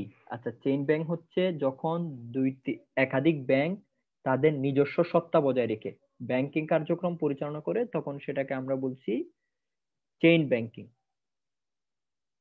যখন একাধিক ব্যাংক তাদের নিজস্ব সত্তা বজায় রেখে ব্যাংকিং কার্যক্রম পরিচালনা করে, তখন সেটাকে আমরা বলছি চেইন ব্যাংকিং। আর 6 এ কারো কোনো প্রশ্ন আছে কিনা ইউনিট 6 নিয়ে?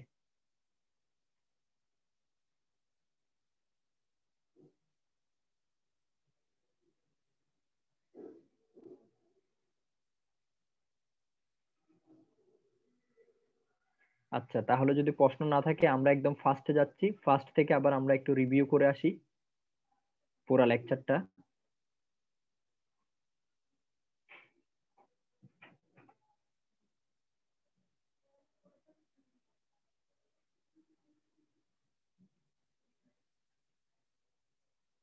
হ্যাঁ, দেখেন কেন্দ্রীয় ব্যাংক, আমরা ফার্স্ট একদম ইউনিট 1-এ প্রথমে কেন্দ্রীয় ব্যাংক কি সেটা জেনেছি। কেন্দ্রীয় ব্যাংক হচ্ছে কি, যে ব্যাংক সরকারের পক্ষ হয়ে নোট ও মুদ্রা প্রচলন করে থাকে, ব্যাংক হিসেবে, ব্যাংক বাণিজ্যিক ব্যাংকের ব্যাংক হিসেবে কাজ করে থাকে এবং এককভাবে মুদ্রা বাজার বা অর্থ বাজার নিয়ন্ত্রণ করে, তখন সেটাকে আমরা বলছি কেন্দ্রীয় ব্যাংক। হ্যাঁ, আর কেন্দ্রীয় ব্যাংকের উৎপত্তি ও ক্রমবিকাশ গুলো আমরা জানছি, কেন্দ্রীয় ব্যাংকের বৈশিষ্ট্যগুলো আমরা জানছি। ইউনিট 1-এ কারো কোনো প্রশ্ন আছে কিনা দেখেন।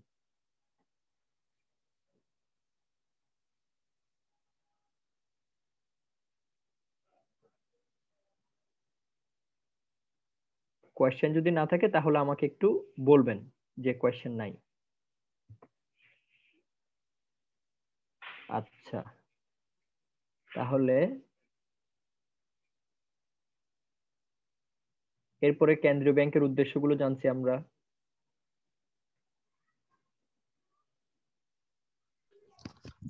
স্যার এমসিকিউ গুলো একটু বললে ভালো হতো, মনে হয় ডিসকাস করলে কয়েকটা স্যার। আচ্ছা, হ্যাঁ, যেমন দেখেন এখানে দিছে ফেডারেল রিজার্ভ সিস্টেম। তো আমরা জানি যে ফেডারেল রিজার্ভ সিস্টেম হচ্ছে 14 নম্বরে, যে ফেডারেল রিজার্ভ সিস্টেম কি। তো আমরা জানি যে ফেডারেল রিজার্ভ সিস্টেম হচ্ছে ইউএস এর কেন্দ্রীয় ব্যাংক, যেটা 1912 সালে প্রতিষ্ঠিত হয়। 1913 সালে প্রতিষ্ঠিত হয় ইউএস এর যে কেন্দ্রীয় ব্যাংক, সেটাকে ফেডারেল রিজার্ভ সিস্টেম বলে। তাহলে এটা একটা কি হবে, ফেডারেল রিজার্ভ সিস্টেম একটা কেন্দ্রীয় ব্যাংক।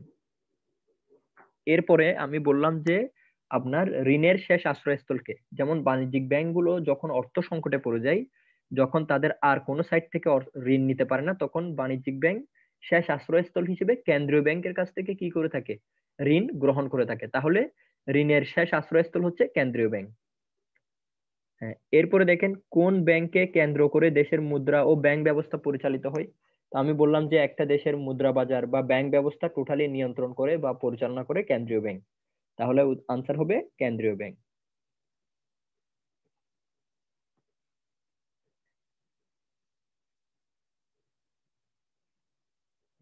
এরপরে দেখেন 20 নম্বরে কোন ব্যাংক নেতার মতো দেশের ব্যাংকিং রাজত্ব পরিচালনা করে, তাহলে কি কেন্দ্রীয় ব্যাংক। এরপরে কেন্দ্রীয় ব্যাংকের যে কার্যাবলী সেগুলো আমরা দেখছি। ইউনিট 2-তে কেন্দ্রীয় ব্যাংকের মালিকানা দেখলাম, কেন্দ্রীয় ব্যাংকের তালিকাভুক্তির শর্তাবলীগুলো আমরা আলোচনা করছি। এরপরে কয়েকটা গুরুত্বপূর্ণ কেন্দ্রীয় ব্যাংক নিয়ে আমরা আলোচনা করছি। এইটাতে কারো কোনো সমস্যা আছে কিনা ইউনিট 2 নিয়ে? আসসালামু আলাইকুম। জি, ওয়ালাইকুম আসসালাম। ভাইয়া, জি বলেন। ভাইয়া আমার কেন্দ্রীয় ব্যাংক সম্পর্কে আমার একটা প্রশ্ন আছে যে কেন্দ্রীয় ব্যাংকের ঋণ ও নিয়ন্ত্রণ পদ্ধতির মধ্যে জি, গুণগত পদ্ধতির মধ্যে একটা ইয়ে আছে যে প্রত্যক্ষ শাস্তিমূলক ব্যবস্থা, আসলে এটা কি প্রত্যক্ষ আচ্ছা শাস্তিমূলক ব্যবস্থা? আচ্ছা আচ্ছা, জি। প্রত্যক্ষ শাস্তিমূলক ব্যবস্থা হচ্ছে, ধরেন কেন্দ্রীয় ব্যাংক, বাণিজ্যিক ব্যাংক, ধরেন একটা বাণিজ্যিক ব্যাংক হচ্ছে আইএফআইসি ব্যাংক। এখন আইএফআইসি ব্যাংকে ধরেন কেন্দ্রীয় ব্যাংক 7 লক্ষ টাকা দিল, কথার কথা। 7 লক্ষ টাকা তো না, আরো অনেক বেশি দেয়, ধরেন 7 লক্ষ টাকা দিল, এবং এখন দেখা গেল যে বলে দিল যে 7 দিনের মধ্যে সে টাকাটা আইএফআইসি ব্যাংক দিবে। এখন দেখা যাচ্ছে 7 দিনের মধ্যে আইএফআইসি ব্যাংক সে টাকাটা দিতে পারেনি। এখন কেন্দ্রীয় ব্যাংক করে দিল কি, তাকে বললো যে আপনি যদি 7 দিনের মধ্যে দিতে না পারেন, তাহলে বাকি যতদিন যাবে প্রত্যেকটা দিন 1 লক্ষ টাকা করে আপনাকে অতিরিক্ত দিতে হবে। তাহলে এই যে বাণিজ্যিক ব্যাংক, আইএফআইসি ব্যাংক ঋণ পরিশোধে এখন কি অক্ষম হওয়ার কারণে, 7 দিন ক্রস হওয়ার কারণে 2 লক্ষ করে দিচ্ছে, প্রত্যেকটা দিন 1 লক্ষ করে টাকা দিবে। এই যে এই ধরনের শাস্তিটাকে বলছে প্রত্যক্ষমূলক শাস্তি। বুঝছেন? হ্যাঁ, বুঝতে পারছি ভাইয়া, থ্যাংক ইউ। ওয়েলকাম। সঞ্চিতা জি বলেন আপনি। আসসালামু আলাইকুম ভাইয়া। জি ওয়ালাইকুম আসসালাম। হ্যাঁ, কেন্দ্রীয় ব্যাংকের যে গুরুত্বপূর্ণ ব্যাংকগুলির নাম বলছিলেন, হ্যাঁ কেন্দ্রীয় ব্যাংকের গুরুত্বপূর্ণ যে ব্যাংকগুলির নাম বলছিলেন ওগুলো আবার একটু বললে ভালো হয়। আচ্ছা এগুলো আরেকটু বলবো, মানে কোনগুলো আপনার ইম্পর্টেন্ট ওইটা আবার বলতাম নাকি? জি ভাইয়া। আচ্ছা, প্রথমে হচ্ছে আপনার প্রথমে যে ব্যাংক সেটা হচ্ছে হ্যাঁ সুইডেনের ব্যাংকটা, ওটা আপনি খাতায় তুলে রাখেন। সুইডেন দেশের নাম, আমি দেশের নামগুলো বলছি। সুইডেন, এরপরে হচ্ছে যুক্তরাজ্য, এরপরে ডেনমার্ক,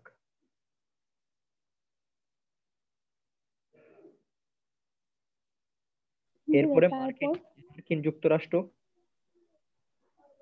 মার্কিন যুক্তরাষ্ট্র, চীন, ভারত, পাকিস্তান,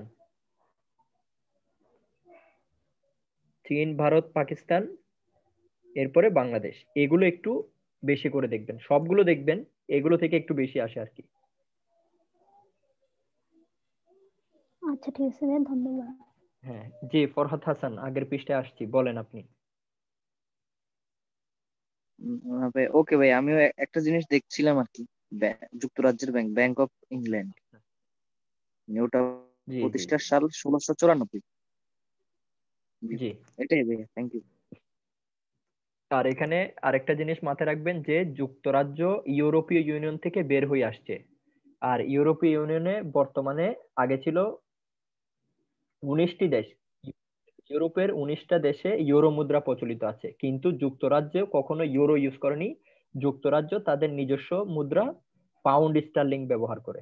যুক্তরাজ্য কিন্তু ইউরো না, ইউরোপিয়ান ইউনিয়ন ভুক্ত যখন ছিল তখনও ইউরো ইউজ করেনি, এখনো না, ওদের নিজস্ব মুদ্রা পাউন্ড স্টার্লিং।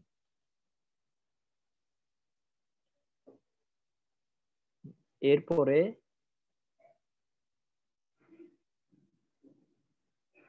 আসেন ইউনিট 3-তে, ঋণ নিয়ন্ত্রণের পদ্ধতি। এখানে কারো কোনো প্রশ্ন আছে কিনা?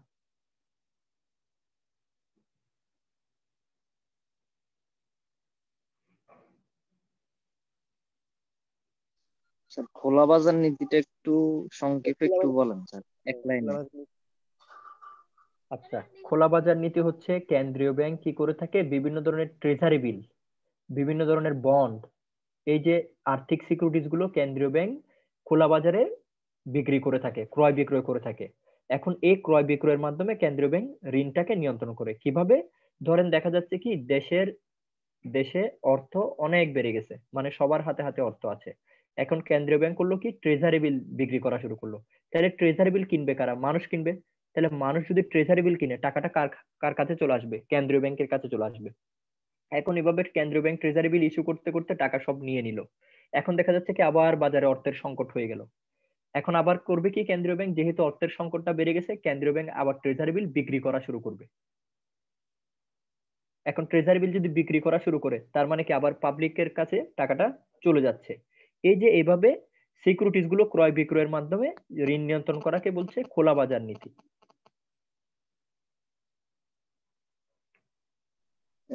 স্যার আর জমার হার পরিবর্তন, মানে আগে যেরকম 5% নিত কেন্দ্রীয় ব্যাংক সুদের হার, এখন নেয় 4% করোনার কারণে, এটাই বুঝাচ্ছে জমার হার পরিবর্তন। 4%। জি জি জি জি জি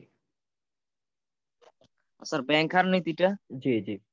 না, জমার হার এখানে ব্যাংক হার একটা, জমার হার একটা। ব্যাংক হার হচ্ছে কি, ব্যাংক হার হচ্ছে আপনি যেটা 5% বলছেন সেটা হচ্ছে ব্যাংক রেট, মানে যে ব্যাংকে যে রেটে কেন্দ্রীয় ব্যাংক বাণিজ্যিক ব্যাংকে ঋণ দিয়ে থাকে সেটা হচ্ছে ব্যাংক রেট, ব্যাংক হার। যেমন আগে ছিল 5%, এখন করছে 4%। মানে কোনো বাণিজ্যিক ব্যাংক কেন্দ্রীয় ব্যাংকের কাছ থেকে অর্থ ঋণ হিসেবে নিলে তাকে দিতে হবে 5% ইন্টারেস্ট, এখন দিতে হবে 4% ইন্টারেস্ট। আর জমার হার হচ্ছে কি, কেন্দ্রীয় বাণিজ্যিক ব্যাংকের হাতে যে টাকাটা থাকবে, ধরেন বাণিজ্যিক ব্যাংকের হাতে 100 টাকা আছে, সে 100 টাকা পুরোটা ঋণ দিতে পারবে না, সে 20 টাকা জমার হার, মানে 20 টাকা তাকে জমা রেখে দিতে হবে, আর বাকি 80 টাকা সে ঋণ হিসেবে দিবে, এটাকে বলছে জমার হার। এখন ধরেন এই জমার হারটা কেন্দ্রীয় ব্যাংক বলে দিল 60%, তার মানে বাণিজ্যিক ব্যাংকের হাতে যা টাকা থাকবে 60% রেখে দিতে হবে, 40% সে লোন দিবে, তার মানে সে পুরো 100 টাকা দিতে পারছে না। এই যে জমার হারটা ওঠানামা করিয়ে ঋণটাকে নিয়ন্ত্রণ করাকে বলছে জমার হার পরিবর্তন নীতি। Thank you sir. ব্যাংক হার নীতি যে ওই যে বললাম, যখন কেন্দ্রীয় ব্যাংক যে সুদের বিনিময়ে বাণিজ্যিক ব্যাংকে ঋণ দেয়, যেমন ধরেন বাণিজ্যিক ব্যাংকের 100 টাকা দরকার, 100 টাকা ঋণ দরকার, তাহলে বাণিজ্যিক ব্যাংক কার কাছ থেকে ঋণ নিবে? কেন্দ্রীয় ব্যাংকের কাছ থেকে। এখন কেন্দ্রীয় ব্যাংক যে সুদে বাণিজ্যিক ব্যাংকে ঋণ দেয় সেটাকে বলছি ব্যাংক রেট। সেটা আগে ছিল 5%, এখন হয়েছে 4%।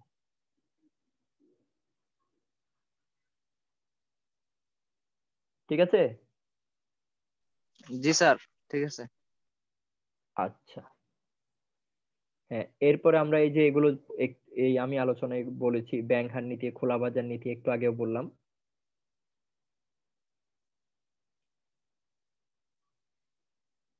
এরপরে দেখেন ইউনিট 4 নিয়ে কারো কোনো প্রশ্ন আছে কিনা?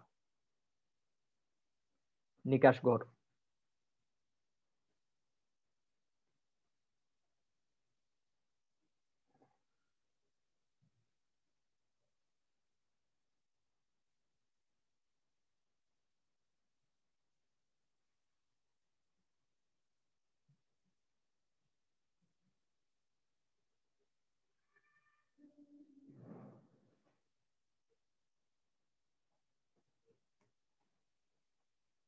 কারো কোনো প্রশ্ন নাই?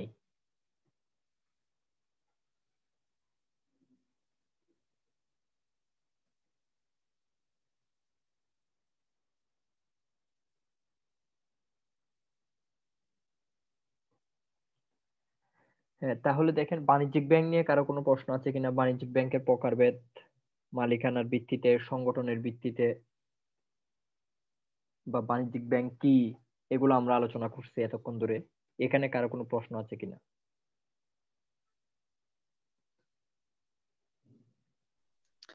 স্যার সাধারণ ব্যাংক বলতে কি যে জনতা ব্যাংক বা যে আমরা সাধারণ যে ব্যাংক গুলা থেকে টাকা লেনদেন করি, ইসলামী ব্যাংক, এগুলাকে বোঝায়? জি জি। আর হ্যাঁ, বিনিময় সাধারণ ব্যাংক? ব্যাংক। জি না, সাধারণ ব্যাংক বলতে হ্যাঁ ওটাকে বোঝাচ্ছে, অর্থাৎ যে ব্যাংকটা পিওর বাণিজ্যিক ব্যাংক, মানে এর কাজই হচ্ছে শুধু ঋণ প্রদান করে মুনাফা অর্জন করা, সেটাই হচ্ছে সাধারণ ব্যাংক। মানে যতগুলো বাণিজ্যিক ব্যাংক আছে এগুলো হচ্ছে সাধারণ ব্যাংক। আচ্ছা, গ্রুপ ব্যাংকিং আর চেইন ব্যাংকিংটা একটু বলবো। হ্যাঁ, স্যার, গ্রুপ ব্যাংকিং বিনিময় হচ্ছে, ব্যাংকটা? আচ্ছা একটা একটা শেষ করি। একজনে মেসেজ দিয়েছে গ্রুপ ব্যাংক আর ইয়া ব্যাংক, ওটা শেষ করে আপনারটাতে আসি। হ্যাঁ,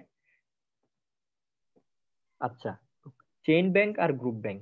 চেইন ব্যাংক হচ্ছে একাধিক স্বাধীন ব্যাংক তাদের নিজস্ব সত্তা বজায় রেখে যখন ব্যাংকিং কার্যক্রম পরিচালনা করে সেটাকে বলছি চেইন ব্যাংক। আর যখন অনেকগুলো ব্যাংক মিলে একটা গ্রুপ হয়ে যায়, অনেকগুলো ব্যাংক মিলে একটা ব্যাংক হবে, এর মধ্যে একটা হবে লিডার ব্যাংক যেটাকে বলছি হোল্ডিং ব্যাংক, আর যেগুলো অনুসরণ করে সেটাকে বলছি সাবসিডিয়ারি ব্যাংক। অর্থাৎ অনেকগুলো ব্যাংক মিলে যখন একটা গ্রুপ তৈরি করে একটা ব্যাংক বানিয়ে যখন ব্যাংকিং কার্যক্রম করে তখন সেটাকে আমরা বলছি গ্রুপ ব্যাংকিং। আর যখন অনেকগুলো ব্যাংক একত্রে হবে, ঠিক আছে, কিন্তু তাদের নিজস্ব স্বাধীন সত্তা বজায় রাখবে, সব মিলে এক হবে না, সেটাকে বলছি চেইন ব্যাংকিং। এরপরে বিনিময় ব্যাংক, অর্থাৎ যে ব্যাংক বিনিময়ের মাধ্যমে যে ব্যাংকের মানে প্রধান উদ্দেশ্য হচ্ছে বিনিময় করা, যেমন বৈদেশিক যে লেনদেন গুলো আছে, যেমন ধরেন টাকাকে ডলার, ডলারে টাকা, এই যে বিভিন্ন ধরনের বিনিময়, এই বিনিময়ের কার্যক্রম পরিচালনার মাধ্যমে যখন কোনো ব্যাংক গঠিত হচ্ছে তখন সেটাকে আমরা বলছি বিনিময় ব্যাংক। Pay order. আচ্ছা, পে অর্ডার বলতে বোঝাচ্ছে যে ব্যাংক যখন একটা গ্রাহককে নির্দিষ্ট পরিমাণ অর্থ প্রদানের প্রতিশ্রুতি দেয়, সেই প্রতিশ্রুতিটাকে আমরা বলছি পে অর্ডার।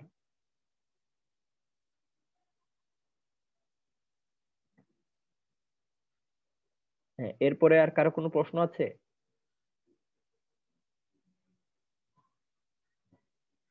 স্যার, বিনিময়টা তো সব ব্যাংকে করতে পারে, যেমন সুইফট কোডের মাধ্যমে, মানে অনেক হ্যাঁ ব্যাংকে তো করতে পারে। হ্যাঁ হ্যাঁ হ্যাঁ, সব ব্যাংক করতে পারে, কিন্তু দেখা যাচ্ছে যদি ওই ব্যাংকটা শুধুমাত্র এই বিনিময় কার্যক্রমটাই করে আর কোনোটা করে না, তখন সেটাকে আমরা বিনিময় ব্যাংক বলছি। জি, মানে এরকম কি কোনো স্পেসিফিক ব্যাংক আছে বাংলাদেশে শুধু বিনিময়ের কাজটাই করে, আর অন্যান্য বাণিজ্যিক কাজ বা মুনাফা লেনদেন এগুলো করে না? না, বাণিজ্যিক ব্যাংক বাংলাদেশের যে ব্যাংকগুলো আছে এগুলো হচ্ছে 99% হচ্ছে ওই সাধারণ ব্যাংক বা মিশ্র ব্যাংক, অর্থাৎ এরা সবই করে। জি স্যার, বুঝতে পারছি স্যার। হুম।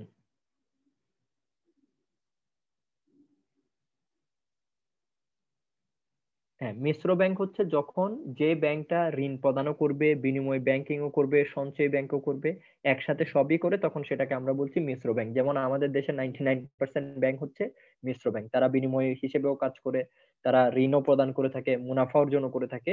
এই যে যখন সকল কিছু যখন একসাথে করে সেটাকে বলছে মিশ্র ব্যাংক।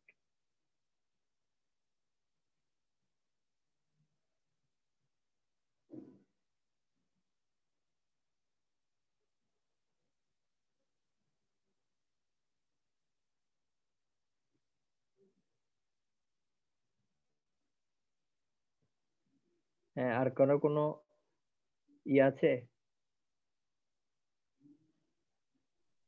হ্যালো ভাইয়া। জি। ইয়া যেমন আমাদের দেশে কয়েকটা ইয়ে আছে যে রকেট, বিকাশ, নগদ বা শিওর ক্যাশ, এগুলো আসলে কোনটা কোন ব্যাংকের আওতায় থাকে একটু বললে ভালো হতো। আচ্ছা, এরা হচ্ছে রকেট, বিকাশ, এগুলো হচ্ছে বাণিজ্যিক ব্যাংকের আওতায়। প্রথমে এদেরকে বলবো আমরা বাণিজ্যিক ব্যাংক। কেন? রকেট কন্ট্রোল করে ডাচ বাংলা ব্যাংক, আর বিকাশ কন্ট্রোল করে ব্রাক ব্যাংক। এখন এই বাণিজ্যিক ব্যাংকিং এর মধ্যে এদের হচ্ছে মোবাইল ব্যাংকিং একটা আলাদা সেক্টর করছে। এখন মোবাইল ব্যাংকিং, মোবাইলের মাধ্যমে বা টেলিফোনের মাধ্যমে যে ব্যাংকিং, সেটাকে বলছি মোবাইল ব্যাংকিং। আর এই মোবাইল ব্যাংকিংটা বাণিজ্যিক ব্যাংকের আন্ডারে চলে আসছে। যেমন আপনি দেখবেন ইউক্যাশ। ইউক্যাশ কাদের? ইউনাইটেড কমার্শিয়াল ব্যাংকের। এরপরে বিকাশ। বিকাশ কাদের? ব্রাক ব্যাংকের। তাহলে কি ব্রাক ব্যাংক বাণিজ্যিক ব্যাংক। এরপরে আপনি দেখবেন রকেট। রকেট কাদের? ডাচ বাংলা ব্যাংকের। তাহলে রকেট বাণিজ্যিক ব্যাংকের আন্ডারে চলে আসতেছে। এরপরে আপনার এই ইউক্যাশ, তারপরে আরো আছে না এম ক্যাশ। এম ক্যাশ মনে হয় রূপালী ব্যাংকের। এভাবে এগুলো বাণিজ্যিক ব্যাংকের আন্ডারে চলে আসবে। আবার এদেরকে আলাদা যদি আমরা সেক্টরে ভাগ করি তাহলে হবে মোবাইল ব্যাংক।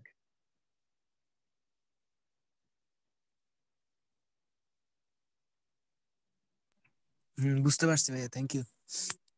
জি, ওয়েলকাম। আর কারো কোনো প্রশ্ন আছে? করেন আপনার। এই এই লেকচার হইতে হবে এমন কথা নাই। যদি ব্যাংকিং বা ফিনান্সে জানতে হয় করতে পারবেন, সমস্যা নেই, যেহেতু আমাদের হাতে সময় আছে। হ্যালো, হ্যালো ভাইয়া। জি জি, বলেন। আরেকটা প্রশ্ন, যে বর্তমানে বাংলাদেশের ব্যাংকের কেন্দ্রীয় ব্যাংকের গভর্নরের নাম কি স্যার? আচ্ছা, ওনার কেন্দ্রীয় নাম ব্যাংকের। হচ্ছে ডক্টর ফজলে কবির। ডক্টর ফজলে কবির। ডক্টর ফজলে কবির। আচ্ছা ঠিক আছে, থ্যাংক ইউ ভাই। জি। আর বাংলাদেশের সর্বশেষ তালিকা, বর্তমানে বাংলাদেশে ব্যাংকের সংখ্যা 61টি। ব্যাংকের সংখ্যা 61টি। সর্বশেষ তালিকাভুক্ত ব্যাংক সিটিজেন ব্যাংক। ব্যাংকের সংখ্যা 61টি। সর্বশেষ তালিকাভুক্ত ব্যাংক সিটিজেন ব্যাংক। সিটিজেন ব্যাংকে বাণিজ্যিক ব্যাংকের আওতায় পড়ছে। জি, বাণিজ্যিক ব্যাংকের আওতায় সর্বশেষ তালিকাভুক্ত ব্যাংক।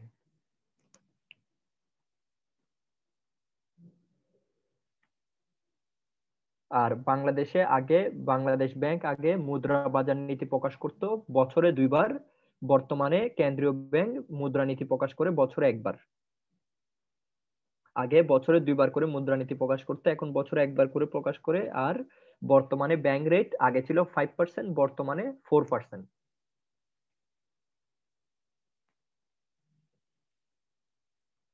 আর কারো কোনো প্রশ্ন আছে ইউনিট 5-এ?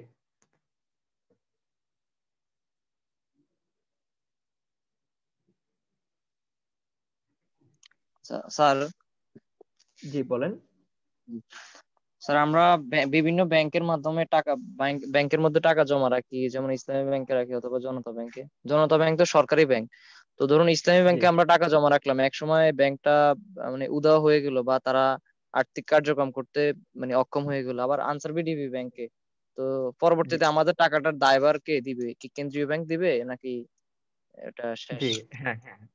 এখন হচ্ছে ব্যাপারটা হচ্ছে, যদি আপনারা যদি তালিকাভুক্ত ব্যাংক হয়ে থাকে, মানে সেই ব্যাংকটা যদি কেন্দ্রীয় ব্যাংকের তালিকাভুক্ত হয়। এখন কেন্দ্রীয় ব্যাংকের তালিকাভুক্ত হওয়ার শর্ত হচ্ছে 400 কোটি টাকা। ব্যাংক স্টার্ট করার আগে ব্যাংকে 400 কোটি টাকা জমা রাখতে হবে কেন্দ্রীয় ব্যাংকের ফান্ডে। এখন এই 400 কোটি টাকা জমা রাখে হচ্ছে, যদি কখনো ওই ব্যাংক ডিফল্ট হয়ে যায়, দেওয়ালিয়া হয়ে যায়, তখন এই 400 কোটি টাকা থেকে আপনাকে কি দিবে? ওই দায়টা পরিশোধ করবে কেন্দ্রীয় ব্যাংক। এরপরে কি, এখন দেখা যাচ্ছে সেই 400 কোটি টাকা দিয়েও পরিশোধ হলো না, তখন ওই ব্যাংকের যে সম্পদগুলো আছে সেই সম্পদগুলো সেল করে আপনাকে আপনার অর্থ পরিশোধ করে দিবে। এখন যদি ব্যাংকটা তালিকাভুক্ত না হয়, সেক্ষেত্রে এটার রিস্ক আপনি নিজেই, সেক্ষেত্রে কেন্দ্রীয় ব্যাংক এটার রিস্কটা নিবে না। জি, বুঝতে এরপরে পারছি স্যার। দেখেন তো মানে আর জি বেসরকারি ব্যাংক যে সিটিজেন ব্যাংকও কিন্তু আওতাভুক্ত, তার মানে সিটিজেন দেউলিয়া হয়ে যায়, সরকার বাকি। জি যদি সিটিজেন দেওলিয়া হয়ে যায় তাহলে সিটিজেনদের যে সম্পদগুলো আছে সেগুলো সেল করে আপনার টাকা পরিশোধ করবে কেন্দ্রীয় ব্যাংক। আচ্ছা স্যার, পোস্ট অফিস ব্যাংকটা কি কেন্দ্রীয় ব্যাংকের আওতাভুক্ত? Post office bank?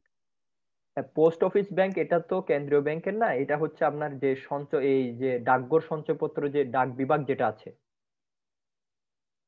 ডাক বিভাগ, ডাক জি। অধিদপ্তর, এটা ডাক অধিদপ্তরের আন্ডারে, এটা কেন্দ্রীয় ব্যাংকের কোনো মানে তালিকাভুক্ত কোনো ব্যাংক না, এটা ডাক অধিদপ্তরের আন্ডারে, এটা সরকার এটার রিস্ক নিবে। জি, তাহলে সরকারে এই ব্যাংকের রিস্ক নিবে। আর আনসার বিডিপি অফিসের রিস্ক কে নিবে স্যার? আনসার বিডিপি ব্যাংকের এবং প্রবাসী কল্যাণ ব্যাংক। এখন এগুলো হচ্ছে যেমন ধরেন এই সঞ্চয়পত্রের যে ব্যাপারগুলো আছে এগুলো তো হচ্ছে অর্থ মন্ত্রণালয়ের আন্ডারে, বুঝেন নাই? অর্থ মন্ত্রণালয়ের আন্ডারে এই সঞ্চয়পত্র, ডাক বিভাগ, ডাক সঞ্চয়পত্র বা বিভিন্ন সঞ্চয়পত্র গুলো চালু হয়। তো দেখা যাচ্ছে কি এটা অর্থ মন্ত্রণালয় এটা রিস্কটা নেই, অর্থাৎ এখানে রিস্কটা অর্থ মন্ত্রণালয় গ্রহণ করে।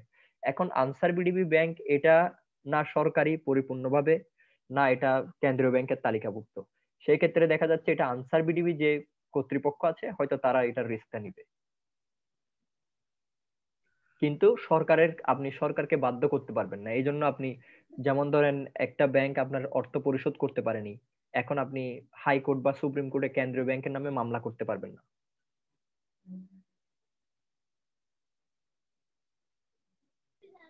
জি স্যার, স্যার বুঝতে পারছি। স্যার অসংখ্য ধন্যবাদ স্যার। স্যার জি স্যার খোলা বাজার থেকে কেন্দ্রীয় ব্যাংক যে সিকিউরিটিজ এবং বন্ড ক্রয় বিক্রয় করে ওইগুলা কি বাণিজ্যিক ব্যাংক থেকে বাণিজ্যিক ব্যাংকের মাধ্যমে মানে ক্রয় বিক্রয় করে? মানে আমাদের বইয়ের মধ্যে আছে যেমন খোলা বাজার বন্ড ও সিকিউরিটিজ বিক্রি করলে বাণিজ্যিক ব্যাংক থেকে অর্থ অর্থ কেন্দ্রীয় ব্যাংকে নির্গমন হয়, বাণিজ্যিক ব্যাংকের ঋণ দান সামর্থ্য হ্রাস পায়, হ্যাঁ ব্যাংক হ্যাঁ ঋণের পরিমাণ হ্রাস পায়। হ্যাঁ হ্যাঁ হ্যাঁ ঠিক এখন এটা আছে। এটা এটা হচ্ছে ক্লিয়ার বল। ধরেন, হ্যাঁ হ্যাঁ হ্যাঁ, ট্রেজারি বিলটা যেমন সরকার ইচ্ছা করলে সরকার এগুলো বাণিজ্যিক ব্যাংকে সেল করে থাকে, বাণিজ্যিক ব্যাংকে দেয়, মানে বাণিজ্যিক ব্যাংক এগুলোর ক্রেতা বিক্রেতা। মানে ধরেন এই ট্রেজারি বিল ইস্যু করছে 100টা, তার মানে 100টা বাণিজ্যিক ব্যাংক এগুলো কিনবে। তাহলে এখন বাণিজ্যিক ব্যাংক যদি এগুলো কিনে, ধরেন বললো কি যে 1000 টাকার এক একটা ট্রেজারি বিল 1000 টাকা, এখন ধরেন 10টা ব্যাংক কিনছে, তাহলে ওই 10টা ব্যাংক থেকে 1000 টাকা মাইনাস হয়ে বাণিজ্য কেন্দ্রীয় ব্যাংকের কাছে চলে আসছে। আবার কেন্দ্রীয় ব্যাংক করলো কি যে বললো কি যে না, তোমাদেরকে যে ট্রেজারি বিল গুলো আমি বিক্রি করছিলাম সেগুলো এখন আমি কিনবো। তাহলে এখন যদি সেগুলো আবার কেন্দ্রীয় ব্যাংক কিনে নেয় তাহলে ট্রেজারি বিলটা কেন্দ্রীয় ব্যাংকের কাছে আসছে, আবার টাকাটা কার কাছে চলে গেছে? বাণিজ্যিক ব্যাংকের কাছে চলে গেছে। এইভাবে উঠানামা করিয়ে ঋণের নিয়ন্ত্রণটা করে থাকে। জি স্যার, বুঝছি। Hmm, thank you sir. Okay, welcome. এরপরে আসেন ইউনিট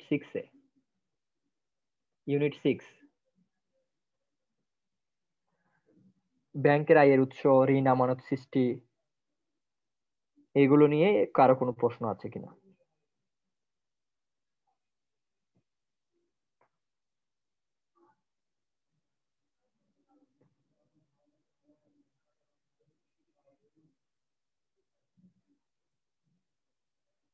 আর যদি এগুলো নিয়ে কোনো প্রশ্ন না থাকে সমস্যা নাই, আপনি ফিনান্স ব্যাংকিং এর যে কোনো কোনো কিছু নিয়ে জানতে হলে আপনার যেটা আপনার এডমিশন টেস্টের জন্য উপকারী বা যেটা না জানলে হয় না, সমস্যা নেই, আপনি প্রশ্ন করতে পারবেন। আসসালামু আলাইকুম ভাইয়া। ওয়ালাইকুম আসসালাম। ভাইয়া, এই আমি একটা জিনিস জানার জন্য আর কি, যে আমরা সাধারণত আমি প্রায় সময় শুনি অনেকের কাছে যে আসলে ইসলামী ব্যাংকে নাকি সুদ দেওয়া হয় না, বা এখানে নির্দিষ্ট আরে কোনো সুদ থাকে না, মানে ইসলামিক মাইন্ডে চলা হয় আর কি। কিন্তু জি অন্যান্য ব্যাংকের মধ্যে আসলে নির্দিষ্ট আরে সুদ দেওয়া থাকে, বা অনেক বলে সুদ থাকে। আবার জি আমাদের প্রায় সময় আমরা অনেকে মনে করি যে ইসলামিক ব্যাংকে সুদ দেওয়া হয় না, এর জি মধ্যে সুদ নাই, এই কারণে আমরা অনেকে ইসলামী ব্যাংকে টাকা রাখি। আসলে জি। এখানে কি সুদের বিষয়টা কি আছে কিনা একটু বলে ভালো হইতো। হ্যাঁ, ইসলামী ব্যাংকে সুদের বিষয়টা আছে, ওরা সুদ না বলে ওরা বলে মুদারাবা, আর 99% কাজ একই। মানে ইসলামী ব্যাংক বলছে আপনাকে সুদ দিবে না, মুদারাবা দিবে, কিন্তু হিসাবে ইসলামী ব্যাংকের যে কার্যক্রম এটা পিওর ইসলামিক কার্যক্রম হয় না, যার কারণে এটা সুদের এপিঠ ওপিঠ। আরেকটা বিষয় হচ্ছে যে যদি নির্দিষ্ট আকারে আসলে দেওয়া না থাকে যে আমি এত পার্সেন্ট টাকা মানে এত পার্সেন্ট সুদ পাবো, না নির্দিষ্ট আকারে না থাকে, না না, তাহলে ইসলামী কি ব্যাংক এটা এটা সুদের নির্দিষ্ট আওতায় করে পড়ে না। কিনা? ইসলামী ব্যাংক এটা নির্দিষ্ট করে দেয়। ইসলামী ব্যাংক এটা নির্দিষ্ট করে দেয়। মানে বাংলাদেশে পিওর ইসলামিক ব্যাংক নাই। মানে বুঝতে পারছি, হ্যাঁ হ্যাঁ ইসলামী ব্যাংকের যে টাইটেল, ইসলামী ব্যাংকের হ্যাঁ যে হ্যাঁ। টাইটেল সে পিওর ইসলামিক ব্যাংক বাংলাদেশে নাই। না আমি বলতে চাইছি আর কি, যদি কোনো ব্যাংকের মধ্যে যদি নির্দিষ্ট করা না থাকে যে এত পার্সেন্ট টাকা দেওয়া হবে, হ্যাঁ, তাহলে কি এটা কি সুদের আওতায় পড়বে কিনা? না পড়বে না, তবে ইসলামিক বাংলাদেশে যে ইসলামী ব্যাংকগুলো রয়েছে সেখানে নির্দিষ্ট করে থাকে 60%, 40%, হ্যাঁ 30%, তারা সেটাকে বলে মুদারবা, সুদ বলে না, বুঝেন নাই? বুঝতে পারছি। হ্যাঁ, তারা মুনাফার অংশ মনে করে সেটাকে। আর অন্য অন্য কোন দেশে কি আছে আসলে পিওর ইসলামী ব্যাংক আছে অন্য কোন দেশে? আহ, মালয়েশিয়ায় আছে, মালয়েশিয়ায় পিওর ইসলামী ব্যাংক আছে। সৌদি আরবে আছে pure Islami bank. Thank you ভাইয়া। আচ্ছা, এরপরে আর কারো কোনো প্রশ্ন আছে? করেন, প্রশ্ন থাকলে করেন, সমস্যা নেই।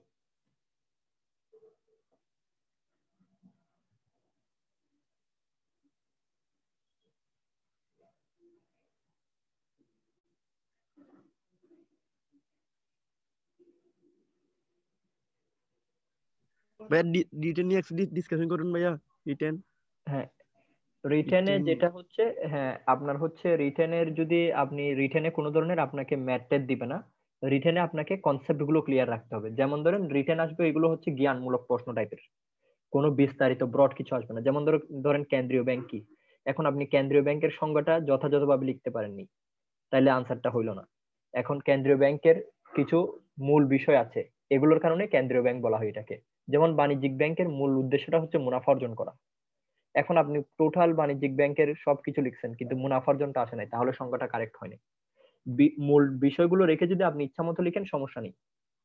আর এখানে রিটেনের ক্ষেত্রে যেটা আসবে সেটা হচ্ছে এগুলো জ্ঞানমূলক প্রশ্ন টাইপের প্রশ্ন হবে, কোনো ধরনের ব্রড কিছু আসবে না, এই ছোট ছোট প্রশ্নগুলো আসবে জ্ঞানমূলক।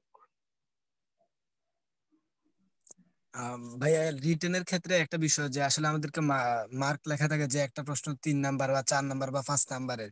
তো এই ক্ষেত্রে হুম, আমরা আসলে স্পেসিফিক কত পেজ লিখতে পারি বা কতটুকু লিখতে পারবো? আর কারণ আমরা সাধারণত যখন কলেজে পরীক্ষা দিই সৃজনশীলের মধ্যে, ওই জায়গার মধ্যে যে ঘ নাম্বারে যে প্রশ্নটা থাকে 4 নাম্বারের, আমরা স্পেসিফিক প্রায় 2 পেজের মতো বা 1.5 পেজের মতো দিই। এখানেও আমি দেখছি আমরা হ্যাঁ যে এটা, পরীক্ষাগুলো দিই, হ্যাঁ এখানে চার চার নাম্বার বা 5 নাম্বার থাকে। তো এই ক্ষেত্রে আমরা কতটুকু দিতে পারি বা কোন বিষয়গুলো তুলে হ্যাঁ ধরবো? এখন হচ্ছে, হ্যাঁ এখন হচ্ছে ধরেন আপনি প্রথমে যেটা করবেন, যে কোয়েশ্চেনে যেটা চাচ্ছে সেটা প্রথম লাইনে আনসারটা দিবেন। যেমন ধরেন কোয়েশ্চেনে চাইলো কেন্দ্রীয় ব্যাংক কি, এখন হচ্ছে ধরেন মার্ক দিয়ে দিল 4, এখন আপনি প্রথম লাইনটাতেই আপনার কেন্দ্রীয় ব্যাংক কি সেটা চলে আসতে হবে। সেটা এসে এরপর এবার আপনি আনুষঙ্গিক আপনার টাইমটা হিসাব করে, আপনার টাইমটা দেখবেন যে আপনি রিটেনে কতক্ষণ সময় পাচ্ছেন, সেই টাইমটা হিসাব করে আপনি আনসারটা করবেন। সেটা কোনো আপনার সেন্টেন্স লিমিট করার দরকার নেই। এখন ধরেন দেখা যাচ্ছে কি আপনি কেন্দ্রীয় ব্যাংক কি সেটা লিখতে গিয়ে 5 পাতা লিখে বসে আছেন, দেখা যাচ্ছে পিছনে 3টা কোয়েশ্চেন আপনার ছুটে গেছে, তাহলে এখানে 5 পাতা লিখে কি লাভটা হইলো? এই জন্য আপনাকে করতে হবে কি, প্রথম 2টা সেন্টেন্সের মধ্যে 4 লাইন লিখেন, 10 লাইন লিখেন। প্রথম 2টা সেন্টেন্সের মধ্যে মূল আনসারটা আসবে, এরপরে বাকি লেখাগুলো আপনি আপনার সময়ের উপর ভিত্তি করে, যেমন ধরেন ফিনেন্স থেকে 4টা কোয়েশ্চেন আসছে, আপনি ভাগ করবেন, একটাতে আপনি 3 মিনিট করে সময় ইউজ করবেন। এখন এই 3 মিনিটে আপনি যথাযথভাবে যতটুকু লাইন লিখতে পারেন লিখেন, সমস্যা নেই। সেটা 15 লাইনেও লিখতে পারলে যদি লিখেন, কিন্তু প্রাসঙ্গিক লিখতে হবে। এখন দেখা যাচ্ছে আপনি 10 লাইন লিখলেন কিন্তু এখানে প্রাসঙ্গিক আছে 3 লাইন, আরেকজন দেখা যাচ্ছে 5 লাইন লিখছে, 10 লাইন লিখে নেয় কিন্তু পুরোটাই প্রাসঙ্গিক, তাহলে তার আনসারটা বেশি, তার নাম্বারটা বেশি।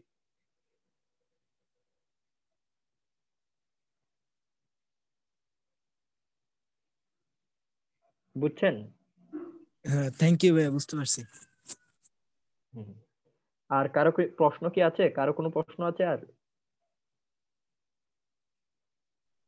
না ভাইয়া। আচ্ছা, তাহলে আর টোটালি কারো কোনো প্রশ্ন নাই? না। আচ্ছা, তাহলে কি আমরা শেষ করব?